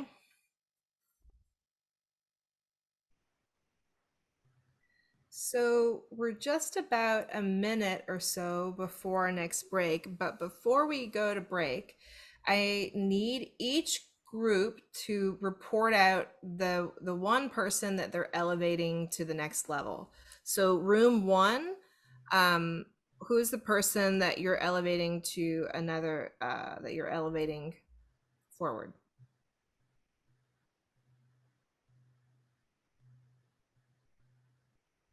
Oh, so Awatef, Jean, Megan, Yaswanth.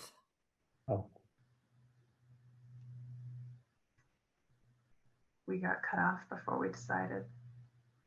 All right, so convene in the chat if you need to.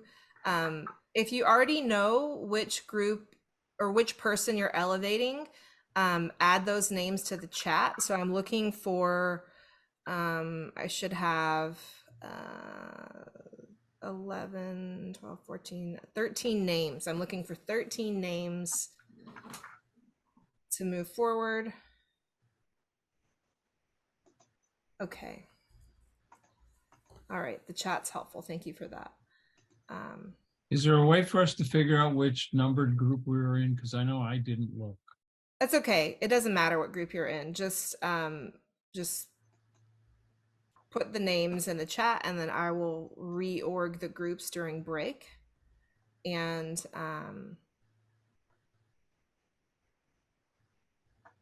all right, okay. All right, so with that, we are just a minute before break. So when we come back, we're going to do a similar thing, but we're going to put 4 speakers in a room and then fill it in with the rest of us. So we're going to have 3 rooms next. You'll get to listen to 3 action plans in the same process presented, elevate 1 more, and then those 3 will present to the large group. And then we'll brainstorm those moving from there. Does that sound good? All right, I'll see you back in 10 minutes. All right, enjoy your break.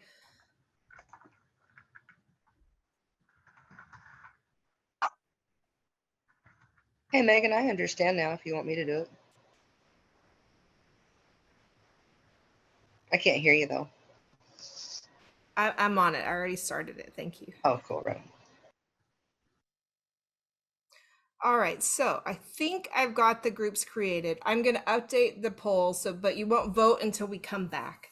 And And so we're going to do the same sort of protocol that we did before, where we're going to, I didn't get a chance to update. So this is action plan presentation 2. But you're not going to do we don't have time for all 20 people in each group to do introductions. Then we'll never get anywhere. And so each speaker is going to introduce themselves when they go forward, but you can decide who's going to do that. And then when I pull you back, then I'll pop up the polls, and then we'll make that an equitable election, and then we'll come forward. Is this clear as mud, or we kind of got it? Stuart's giving me like, I think it's okay. Okay. This is everybody or just the chosen few? Those are just the chosen few. So I have the rest of you dispersed among the 3 groups, and I tried my hardest to put you in groups where you're not going to hear the person you just heard. If I mess up, I'm really sorry, but I did try my hardest. And so let's see. So just kind of follow along the screen. When you get to the groups, go ahead and decide the speaking order. Hopefully you all know who you are. And then I'll pace it like I did before, and then we'll come back in about 15 minutes. All right, I'll see you soon. I hope you learned lots of great things. All right, welcome back. Welcome back. Okay, so have a quick look at the screen to remind yourself which room that you were in. And so you're only gonna vote for the room that you're in, right? So we're gonna use a Slido poll here again. If you don't want to vote, you don't have to. But this is a ranking, so you can rank the action plans to nominate a presenter for the larger audience. And so if you're in group 1, hover over or go to slido.com, or I didn't think about this if it doesn't work for people,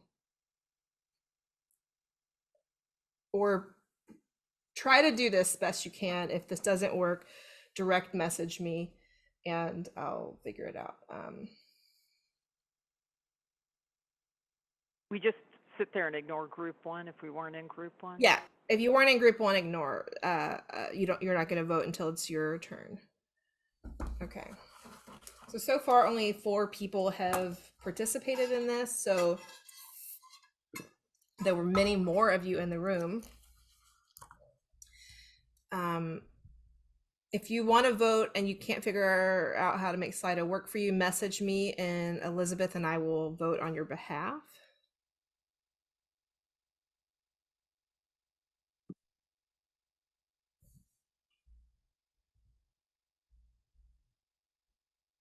All right, so it looks like the leader for group 1 so far is Max. All right. So we've got 9 people voting. Nobody's currently going, so we're going to say Max is the elevated one from that session. So for now, for group 2, same thing. If you weren't in group 2, just ignore this for a minute. And even though Michelle's one of my closest friends and my neighbors, I promise she won't get special treatment. And again, remember, this is not a competition. All right, so Michelle is the elevated one here, it's looking like. And then so finally for group 3, whoops. This group had 5 presenters, so elevate who you want there. And then we'll have you all present your action plans to a larger group. All right, 2 more people are ranking, so we're gonna wait just another second until they submit. All right, looks like Caitlin is the representative. So now we're gonna have Max, Michelle, and Caitlin. First of all, thank you for doing this. I recognize that ranking and like voting is hard and can be painful, but it seemed like the most equitable and fastest way for us to do this. So thank you for that participation. So what we're gonna do now is I'm gonna stop sharing and turn over the floor to each of the presenters For the sake of time, we're not going to give you like a million minutes, but I will give you about 3 minutes to present, just as you've done in the last couple of rounds. So Max, Michelle, or Caitlin, do one of you have a preference to go first? If not, we'll just go in that order. All right, Max. Decision's always the hardest part. Okay, great. Good afternoon, everyone. My name is Max Pfeffer. I'm an engineer out in the Oakland area. I work for the water and wastewater utility, serving about 1.4 million people here. So the background for my action plan is I'm the leader of our disability employee resource group and also the founder of that group. And I've kind of found myself in a position of being able to implement disability policy within the organization because our diversity and inclusion office doesn't have any expertise in disability policy. So I've kind of found myself in this weird area of like, I've been kind of given some power and trying to figure out that role and doing something where I can provide ideas, but I don't actually have power to implement it. So my goal for this action plan was to implement reforms on our reasonable accommodation process. So I use the design thinking tool to think about how to implement this goal and just how to better define it and communicate it to others. So starting with the empathize portion, I really wanted people to understand that this was an idea that came from the ERG itself and understand that disabled people are struggling within the organization and feeling excluded. And then moving on to the next step of defining, well, what does that specifically mean? Is there something we can specifically look at? And from the ERG, there were specific issues around the reasonable accommodation process. People feeling it was a very inhumane process, very impersonal as well, that they felt they were pretty alone going through that process. And for a policy or for a federally protected right to an accommodation, it should be an affirming process. It should be, this is how I want to help you to do your job. It shouldn't be a negative thing. So that really defines why this goal is important and why we want to do the action plan. And what are some of the barriers facing this? Like, why isn't it just a good process to start with? So I think interpersonally, looking at those 4 I's, an interpersonal barrier is first just stigma around self-identifying as somebody with a disability.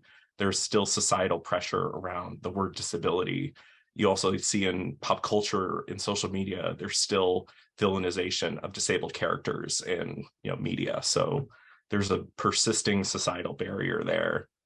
Institutionally within our organization, there's a lack of psychological safety in those policies and procedures. There's a reason why people are feeling it's an impersonal process and they are not feeling protected in the process. So that's something institutionally that could change with the policies and procedures. And just to move on, there are other barriers, but I'll move on from there. So where did the ideation stage come from? So like I mentioned, this came from our employee resource group. So what we did was we provided education as a first step. We co-hosted a reasonable accommodation workshop between the ERG and HR just to provide everyone the same information about reasonable accommodations. And then we used it as a workshop to create those ideas between folks. And then prototyping from there. So we've hosted the workshop, but now it kind of becomes the actual actions of how do we follow up with HR and action items. We want to present those proposed improvements we worked with HR on to the disability employee resource group and figure out, do you think these ideas are going to work? Is this kind of meeting your needs? And then from there, actually implement those and follow back up with that ERG to see, is this again kind of meeting your needs now that it's been implemented? I'll stop there because I think that's 3 minutes. Hey, great. Thanks so much, Max. I like that. And one of the things that we can keep in mind when we're implementing plans like this is that sometimes we only think about the end goal of being like, is everybody happy, valued, and included? And that can be one, hard to measure and hard to determine and reach. But there are lots of goals that we can set for ourselves moving forward of like, my goal is to talk to 15 people about this initiative and get their feedback, right? I did it or I didn't, to what degree did I do it? And so you can set these sort of proximal goals that help you track your success as you go forward. One, it's really important for you to do that because it builds your motivation to like, okay, I'm getting stuff done. I'm making progress. Because if we just look at that end goal as what we're trying to reach, it can feel very overwhelming, right? And so in this process, as you're looking through, Maybe you set a goal of like, I want to get buy-in from, 80% of the leaders to this sort of thing. And that's something that you can kind of track and track their support. And so whatever it is that your outcome is, that's a helpful tool for you all in thinking about your own strategies, or what are those proximal goals that I can do to track along the way. Max, thank you so much for sharing that. I appreciate it. Okay, next we have Michelle. Okay, Max is a very hard act to follow, so great job, Max. I liked watching him in the recorded session last week, so I'll try to be quick. I'm not as polished. My name is Michelle Burke. I work at the Dow Chemical Company. I am a combination operational excellence, digital manufacturing innovation leader, and have just gotten a temporary assignment of a maintenance productivity leader at the site in which I work. And so Dow does a great job of our ERGs. We have resources put against them. Julie, one of my former leaders and colleagues, is on the call with us. We have great training resources for traditional ERGs. What I would like to look at is inclusion of all, not only looking at what I called in my unpolished fashion so far, traditionally bucketed groups. So the 4 I's, the ideology, the us versus them characteristics make others feel superior or inferior. Interpersonal, I said micro messages in hiring. We have to work through that. There are stereotypes that we perpetuate just throughout the company. And then internalize it, empower or raise up those that are in the category. Don't keep them hiding. So let's make people feel comfortable with recognition of folks that traditionally are not expected to perform at a certain level who do.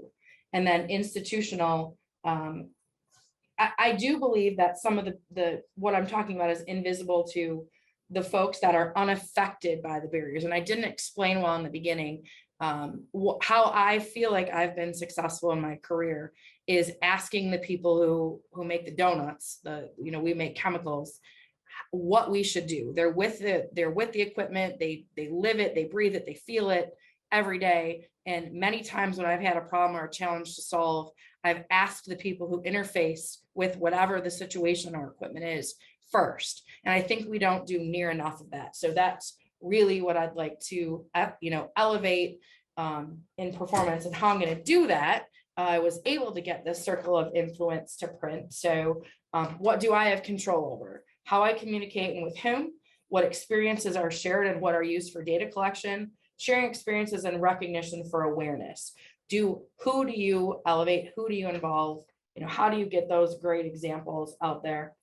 What do I have influence over? I chuckled, I said, not much, right? But how do I feel about this? How I feel about this subject, who I allow in my circle of trust, how I respond or react, and what I find value in. I also can influence by teaching and coaching others. What's outside of control, but still concerns you? I said, historical experience, both positive and negative, is outside of my control. The people in power who sometimes struggle seeing some of what I'm referencing. And sometimes I'm not the best at articulating things when I get very passionate about them. I tend to lose words, and so I need to be careful and pause and make sure I have my ducks in a row. What do I have to, what do you have the will, motivation, and interest to change? People don't understand that inclusion is marginalized groups. Wait, I typed it very, very poorly. Does not only mean gender, race, sexual orientation, etc. There are other considerations: education, socioeconomic, marital status, parental status, just to list a few. And then I also talked about, I haven't done this yet, but looking at positionality, we have to select the right perspectives, people, examples, and understand. And really, I think I need to do some education on positionality, quite frankly, and not let people make up the narrative. So hopefully that was not much over 3 minutes. Good. Thanks so much, Michelle. Michelle, are you comfortable with me talking about some things we've talked about before? Okay. Yeah. So like one of the things that Michelle shared with me is, I don't think she does it anymore, but like when we first became friends, she'd be like, well, I'm not an engineer, but, and so there was a lot of like qualifying, and that's very typical within engineering cultures, especially people who rise up in those ranks who do amazing engineering work but don't have that official title. And so to me, that's a really good example of when she talks about, it's not just the buckets of inclusion of race, gender, class, ability, disability that we're always talking about. It's all kinds of things, right? Like, if you work in higher ed, there's like huge barriers between who gets to be called faculty and who gets to be called staff, right? And so whether it's academia, whether it's industry of who's an engineer, who's not an engineer, those can be really tremendous barriers that create cultures of exclusion, right? And so we want to pay a lot of attention to that. And so, you spiked out how when we're looking at the ideologies, anything that's creating a sort of us versus them culture can help to expose, can help to sort of shed light on opportunities for us to begin to think about where there might be barriers, where there might be ideologies at play. And so you talked a lot about different kinds of things, the tools that we've used, like the positionality. And positionality is something that we've talked a little bit about in the check-ins, but positionality, this is something that changes, like our positionality doesn't change necessarily, like who we are, but the salient elements of our positionality shift and change based on the environments that we're in. And so when we talk about positionality, the goal isn't that you walk into the room every day and say, I'm a white woman from Southeast Texas who, like a lot of like, that's not the goal for you to say it out loud. The goal is to walk into a space and think about, well, what are my identities and how do my identities affect how I show up? How are my identities affecting how I lead? How are my identities affecting how I'm being perceived? How are they affecting how I make decisions? And how am I going to be cognizant of those things so that I don't reinforce ideologies that don't reflect my values, that I don't reinforce anything that's not a reflection of my ultimate goals. So Michelle, thank you so much for that. Tried to pull out a few spiked points to reiterate. And now we will turn it over to Caitlin. Thanks, Michelle. Hi. Thanks, Max. Hey. Michelle, if you said Max was a hard act to follow, I think both of you are giving me a run for my money. But I will do my very best. So, hi everyone, my name's Caitlin. I am currently an academic content development program manager at ANSYS, which is a simulation software company.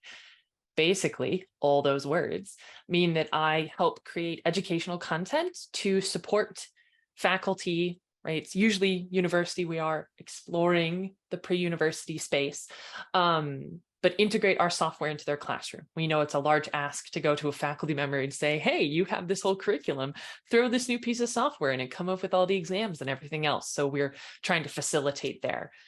And I recently became, sort of in the last year, became program manager. So I now have a bit more oversight on exactly which projects are greenlit, who is working on them, and how we're actually going about creating this content. And with that, I've been realizing, and especially going through this course, and I am behind, but I'm really excited about weeks 4 and 5. I feel like they will be so applicable to my job, is that I think there's some disparities happening within both my team as well as the content that we're creating. So we have the issue of the content needing it to be accessible, not assuming that there is one sort of profile of either the academic or the student who will be engaging with our content in terms of accessibility, in terms of examples, and all these other things to engage the students, as well as we are reaching faculty everywhere from people who've been doing this for 30 years to people who start in 2 weeks. And so that's really a wide gamut for us to be providing content to. And I think we definitely have a bit of a legacy. I don't want to call it an issue because the resources that a specific faculty member who's a really big wig in my field created are wonderful. And he is well known in our field as being a great educator. But now his resources are 15 years old. And so maybe technologically, they are not as accessible as they once were. And then we also have my team. We're a very diverse team, both globally, all sorts of diversity, especially in our areas of expertise. And so there are some people, because of the training that they have, their ideas are automatically accepted and are pushed to go ahead because of the letters they have, either their last name or their qualifications. And it's leading to a lot of frustration and a lot of people not playing nice in the sandbox at work. And so as I've been learning about, all of these different, where you come from and what you're bringing to the table, and also encouraging a space where everyone feels validated and that they're contributing, I think we are not doing a good job of that right now. And so that's, I think, I almost need to write 2 action plans, because they're definitely 2 disparate ideas. But as I've been presenting this, since I kept getting elevated, it's kind of fallen into now 2 categories. So I got to write 2, but I'll work on that. Thanks so much, Caitlin. Yeah, and so that's a good point of like, you may find yourself needing to do multiple action plans. Just remember that, we always want to set ourselves up for success, and recognize that for many of you, this work is not necessarily paid work, right? Some of you it is. I certainly believe and argue that this is our job, to create equitable environments for people to succeed, to create equitable resources and outcomes that people can use. But sometimes that's not what is rewarded. And so I want to honor all of you who are doing this work, in addition to the systems and how they may honor you. I wanted to highlight something else that Caitlin talked about, sort of about, knowledge that may be 15 years old. But the takeaway I want to note there is that in order for us to be practitioners of this work, we have to be lifelong learners. It is a requirement. There's no point in which you're done. Language evolves. The words that we used 3 years ago in this works, in many cases we don't use anymore, because we've learned more about them, how to have a better understanding of the meaning of those words to different people. And so we have to be in that sort of spirit of lifelong learning, and constantly listening and paying attention to the needs of the work, right? And so that also means that we can practice care with people. So maybe they haven't got the memo that we don't use a term anymore, but invite them to consider, hey, I learned this thing, maybe you haven't heard yet, and then share it with them, and then give them the opportunity to kind of think about those kinds of things. And so, I am really grateful to you, Caitlin, for sharing, and Michelle and Max. And so we've got just a few minutes left. And so what my hope is that, having heard different people's ideas over the last hour or so, it's allowed you to generate and be generative in your own ideas, and to think about the different ways and impact that you can have within your own sphere of influence. Let me get my slides showing again here. And I'm going to just wrap up a couple of things for us. Any questions before I shift gears to logistics and final wrap-ups? Any questions that came up? And I'll stay online for a little bit after the hour if you have additional questions. Okay, kudos for Caitlin in the chat. Thanks, Stephanie, for that. All right. So again, bring up questions if you've got them.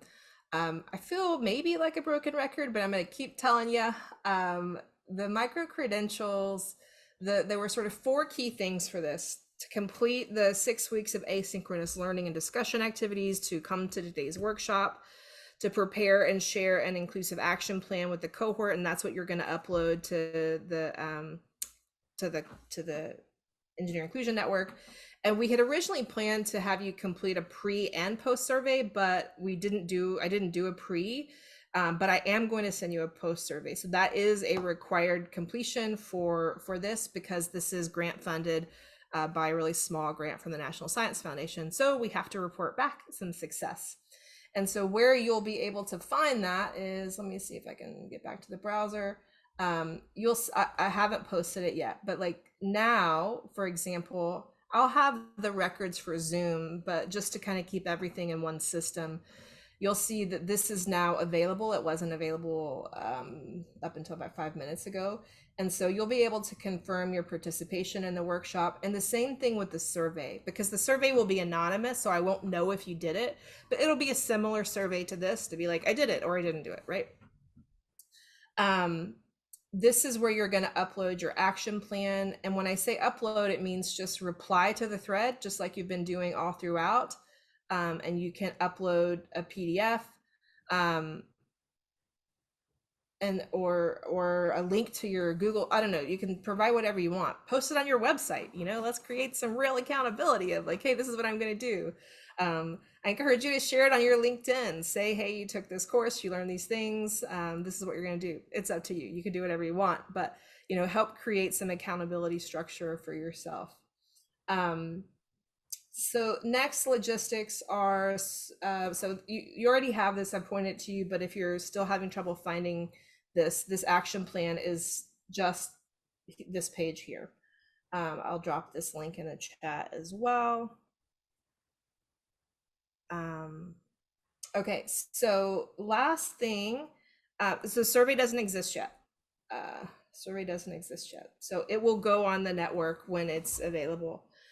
So final next steps. The survey is on the Engineering Inclusion Network. It says, did you attend today? And so you'll see that there. So your next steps, you'll take the post survey once it's live.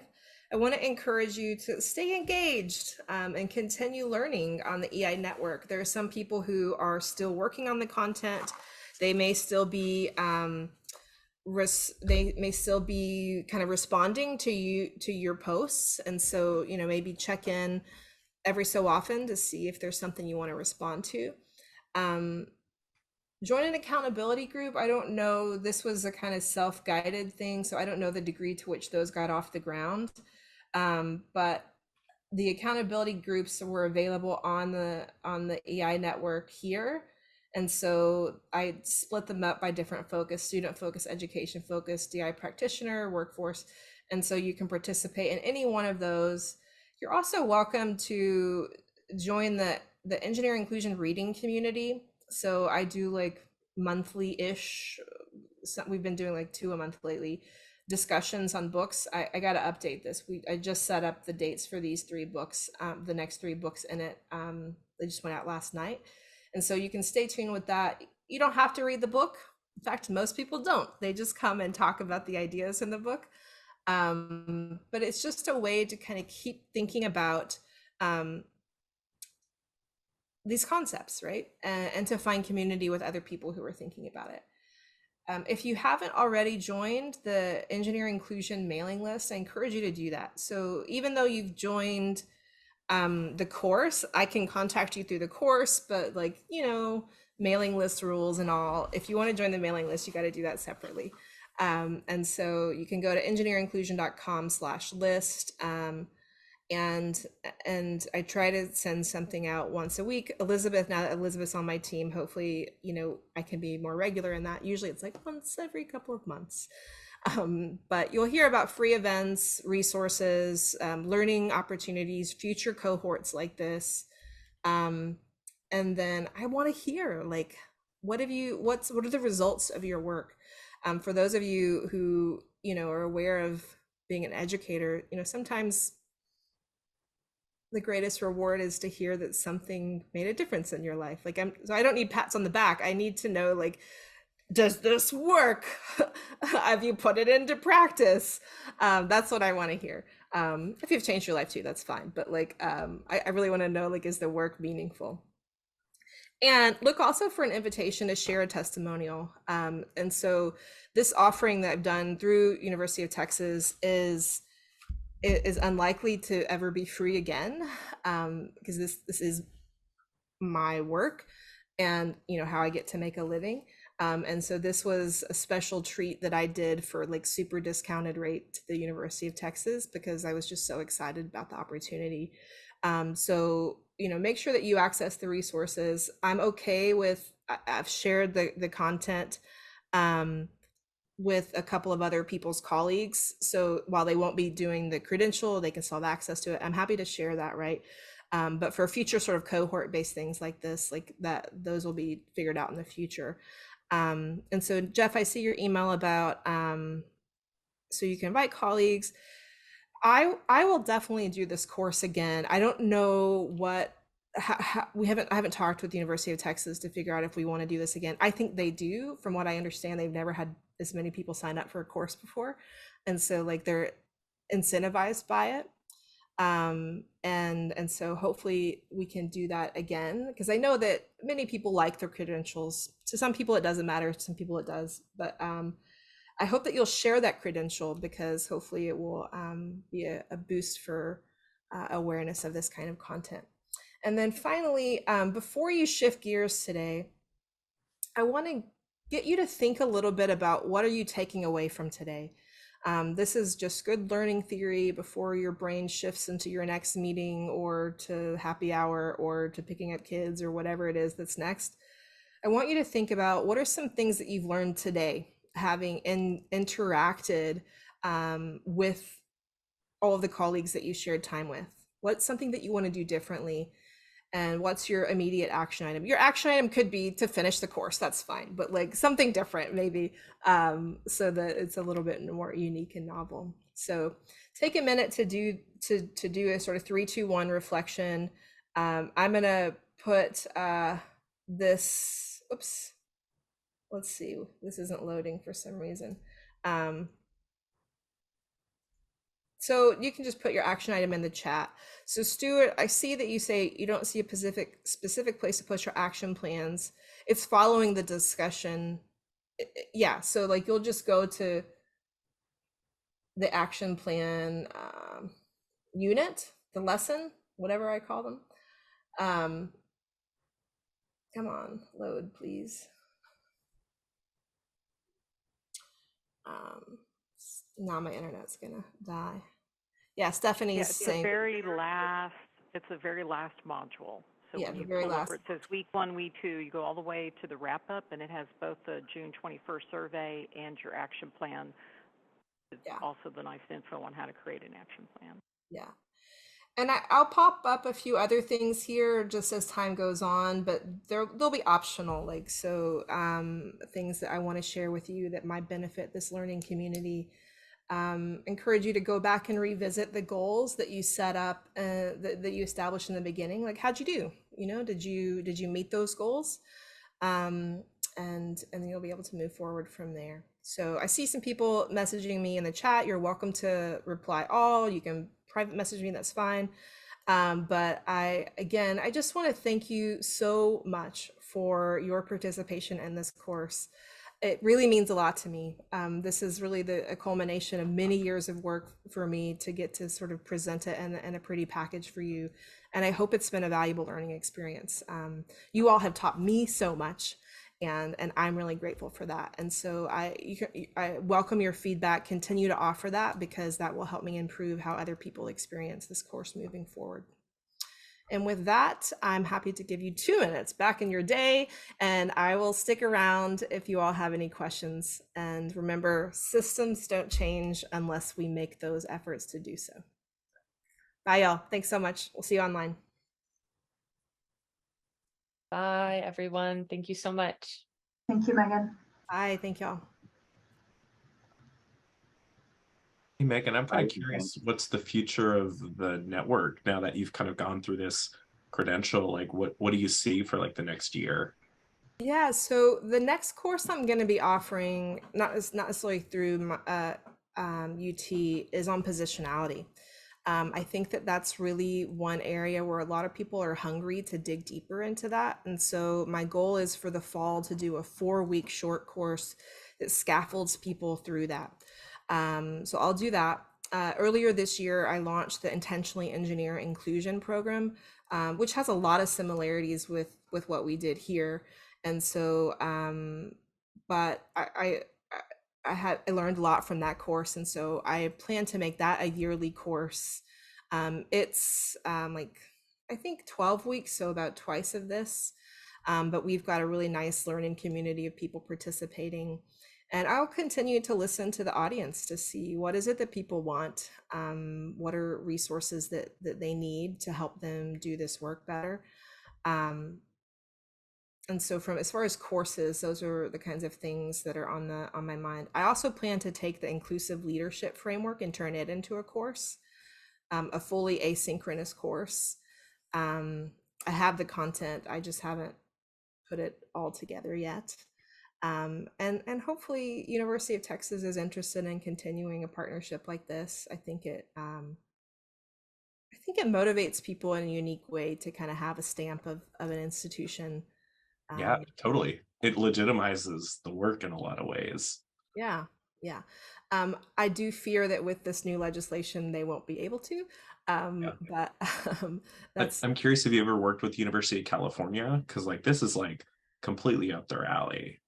Yeah, I was actually at UC Santa Cruz just a couple weeks ago. So, but it's a big system, and so yeah, I'm a free agent, so I can go wherever. So Megan, have you started looking in, because the one thing about Michelle's discussion was she is what I call complete inclusion, looking at all the buckets that people are in and removing the barriers so everybody's performance is maximized. And so have you been looking at alternative terms and what we can be saying in the state of Texas? I mean, I was sharing this with one of the other groups. The House, the Republican House members just came out with, they're about to finalize the budget for the Science and Chip Acts. Mm-hmm. And one of the things they're doing is do you know what Justice 40 is, the Justice 40 initiative? Mm-hmm. They are going to try to remove it. So they're going to try to ban all proposals now having anything related to Justice 40, which before was a requirement.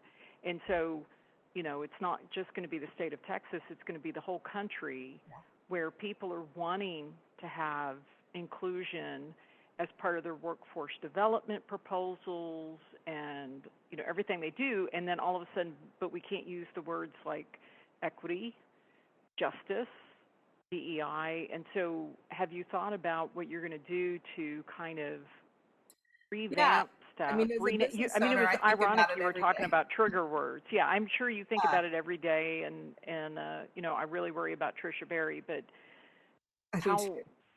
Yes. She'll be fine, but she may not have a job anymore at University of Texas. Yeah, I mean, she'll be fine. UT won't. Yeah.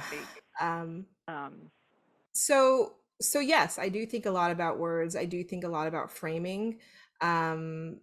I try to keep a sort of pulse on what's the culture talking about that I can use as like leverage points as an entry to these kinds of conversations.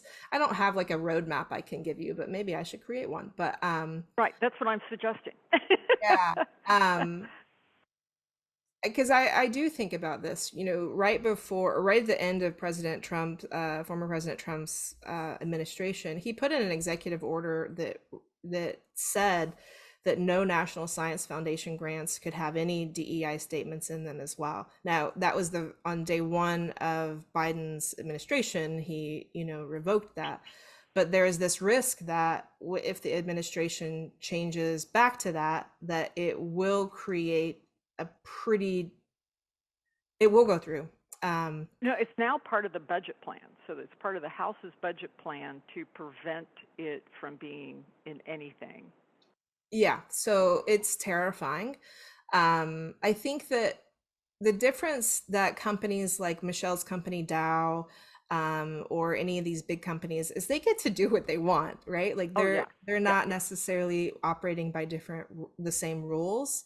It's institutions of higher ed and public institutions that have greater accountability to those systems or a dependency on those funds that are going to see the greatest challenge.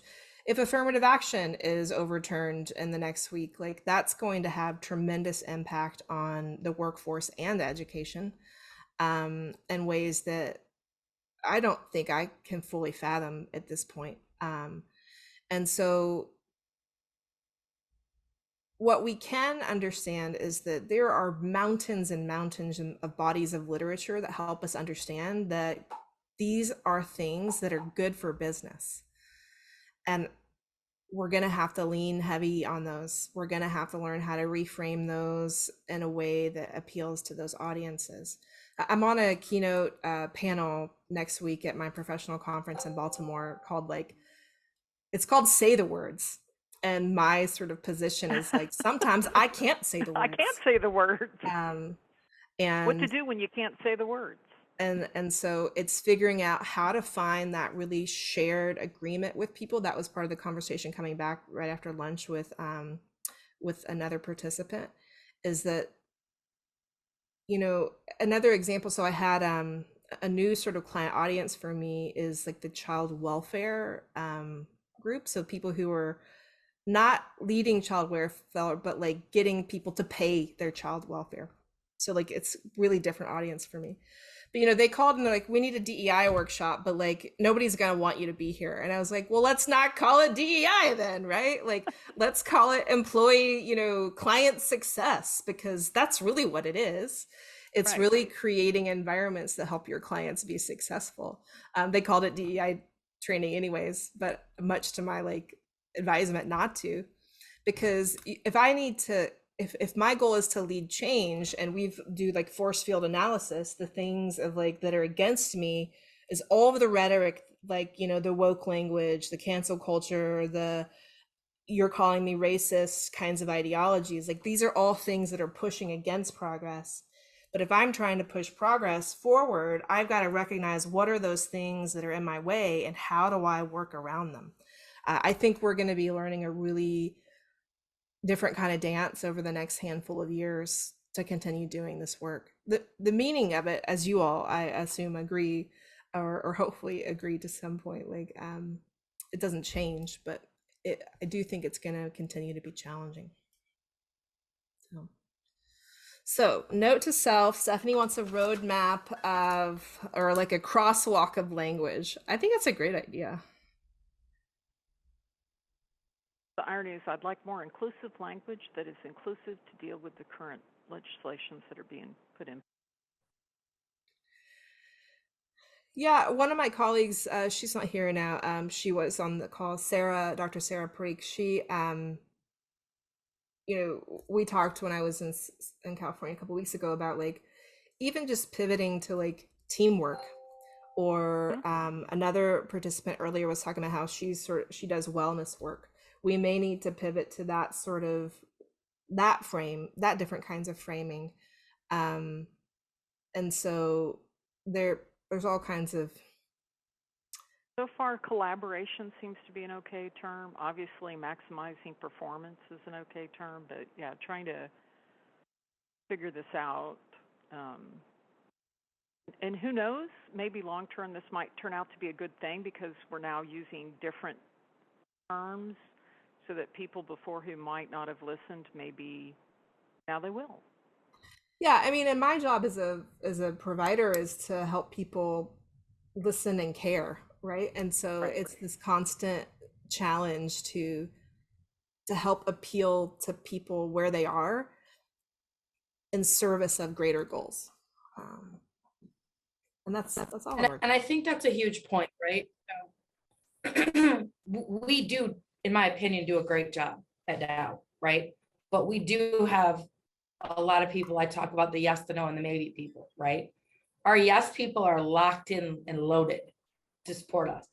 We still have a bunch of no people because, and part of it is the language, and part of it is the concept of they don't want to feel woke, but a lot of it is the groups in which they surround themselves with. So the same group I was talking about, we struggle sometimes to get them involved in ERGs because it's not popular. So how do we take this to the next level? I understand the perspective, luckily don't have to deal with, you know, that because I work in private an industry, but now how do we, unfortunately, how do we pay for those who didn't think it was okay before to try and understand? Because to so many of us, the concepts are blatantly, ridiculous that other people don't latch on, right? So how do you educate and bring people on board? And maybe some of those changes in language, unfortunately, we have to do may be beneficial, not only for what you're dealing with in government and all those things, but to educate the next level of folks that haven't jumped on the train. And by the way, I do say Dow has to care, because at work you're great, but now you go to UT Austin and you ask them, well, how are you doing with the number of Hispanic students graduating, which we perpetually continue to have a problem considering the racial makeup of the country? Their answer will be, sorry, I can't discuss that with you. Well, and soon so enough, you can't have that conversation now that says you guys need to do more, because they're not allowed to have that conversation. Yeah. Yeah, I really hope that industry leaders like Dow and Texas Instruments and all of the big companies, like, it's going to take them taking a stand for this work and putting pressure on universities, saying, we care about this, you need to do this, and that will drive federal policy in reverse, I hope and suspect. But if industry parlays and caves to this, it will set us back. Well, what I did notice was at the last moment, the state of Texas said it was okay to have something special for veterans. Because originally they didn't realize, they were saying, oh, you can't have a special program for veterans, that would be discrimination. And so now they did line out veterans. So to me, that always shows there's hope. And sorry, I'm an Army brat, so that one's important to me, but I mean, it's important to me too, but it certainly tracks with the ideologies that are creating this policy. But they didn't notice it till the last moment. I mean, it was this thinking of, when you say you can't do anything to meet people where they're at, that means you can't meet veterans where they're at. And at the last moment, someone noticed that and said, oh, we need to have an exclusion here. And so anyway, I want to say thank you to those that are still on the phone, and EJ, nice to meet you. I realize you haven't been able to do your video because of bandwidth problems, but it was really great listening to everybody's stories. And oh, there is EJ. I'm a real person. You're a real person. You're not just a black box. You're all about getting out of the box. So it was just listening to everybody's stories and ideas. It was just like, oh, I need to rethink. It was just, you're asking what's the number one action? It's like, rethink everything. I love it. It was nice to meet you as well, Stephanie. And I hope everybody had a great Juneteenth. We were down in Galveston, which is the place to be for Juneteenth, obviously. So I hope everyone had a wonderful holiday. Likewise. You too. I need to make that trek over. Maybe we'll do that. Yeah, thanks for the extra discussion. This was, I stuck it out because it was interesting here. As somebody who lives in Texas with Michelle and others here, it's kind of a scary place to live these days. Yeah, Julie, you're out in West Texas, is that right? I'm in Houston. Oh, you're in Houston. I don't know why I thought West Texas. Yeah, Michelle and I are plotting what I need to do to come over to Orange, and we'll have to connect up. Maybe I think we need to all go back down to Galveston. We had we had a family reunion there, and it was a family reunion of including some folks who've not been, and it was just an absolute blast. I'm on board with that. On the beach, I didn't realize what the weather was like. It wasn't so bad, even though it was humid. We got back to Dallas, and it was like, it's 100 degrees. Where did this come from? Yeah. So I think Texas is like living on the surface of the sun right now. It is. Oh my gosh. I think, Julie, you must have texted Michelle one night with like pictures of lizards. That's why I must, like, desert lizards. I must be thinking about. Like, I have so many friends. Yeah, if you have a phobia, I probably have one. So and these bugs. What are the name of those bugs? Well, I have the isopods, which are like fancy pill bugs. I haven't sent you my death feigning beetles yet. I need to take pictures of those and send them so you can show Carter. Is this a hobby, or is this what you do for a No, living. I'm a was also- chemical engineer. I work with Michelle at Dow, but no, the bugs and lizards are just a hobby. Yes. Okay, so do you guys have the snake? I swear the number of snakes. We, you know, not only have the coyotes multiplied and the bobcats multiplied, and we're actually getting foxes now, a lot more foxes. But the snakes had just their nuts this year, the number of snakes. I live on a golf course. I wish I could find snakes, but Oh. yeah, no, I'm super Really? in the suburbs. I am. I'm smack dab in the suburbs, and it's been hilarious, the things that people are posting. And you know how rat snakes can get themselves anywhere, and you know people are posting, They're what's this harmless. 12-foot snake? And it's like, well, if you know, just from the length, you know what it is. It's a rat snake. Yeah. But Well, I would think Carter golf goes- courses would have a lot. And they do. If you go down to the beach, you'll find rattlesnakes in the dunes, and yeah, for sure. Yeah, I kept on telling the family, stay away from the dunes. Yeah. Mary, where are you at? I forget. I'm actually in Michigan with Dow headquarters, so I was wondering if Michelle was up here or down there. No, I Yeah, just and moved. it sounds like Mary's never coming to visit now that we've had the She's like, snake conversation. snakes and death beetles, oh my. I No, took care of moved. snakes I moved 2 um, years ago. in high school, but they were not poisonous. So But you live in Dearborn, right? I remember. Yeah. Yeah. That's like essentially where I'm from. okay. I lived in Have Midland you two for never 10 met years. at work? Have you two met at work? Julia was my boss. We definitely met. But I meant Mary. Mary, I don't you work met for Mary? Dow. She doesn't work I've at- got another friend you that don't- does oh, work for okay. Dow in Oh. Texas, but I'm about 100 miles okay. away from Dow headquarters. okay. Okay. Yeah, I thought you said you worked at Dow, and I'm like, Nope. you know, is it one of those, like I used to joke, I go to conferences so I can meet fellow TIers because, you know, and you just, they were just in another building on the same site we'd never met, you know, but you go to a conference and meet them. Nope, but I've traveled for work, so I was down in San Antonio. I've been to East Bay. I've been to this place and that place and everything else. So I want to check in with EIE. Did you have any questions? You're hanging on with us, and forgive me if I've mispronounced your name. I'd love to know how you pronounce it. Do you have any questions for us, or are you just listening? Maybe they're just still hanging on. He may have to do that, but Yeah. Well, I'm going to go ahead and pause the recording now.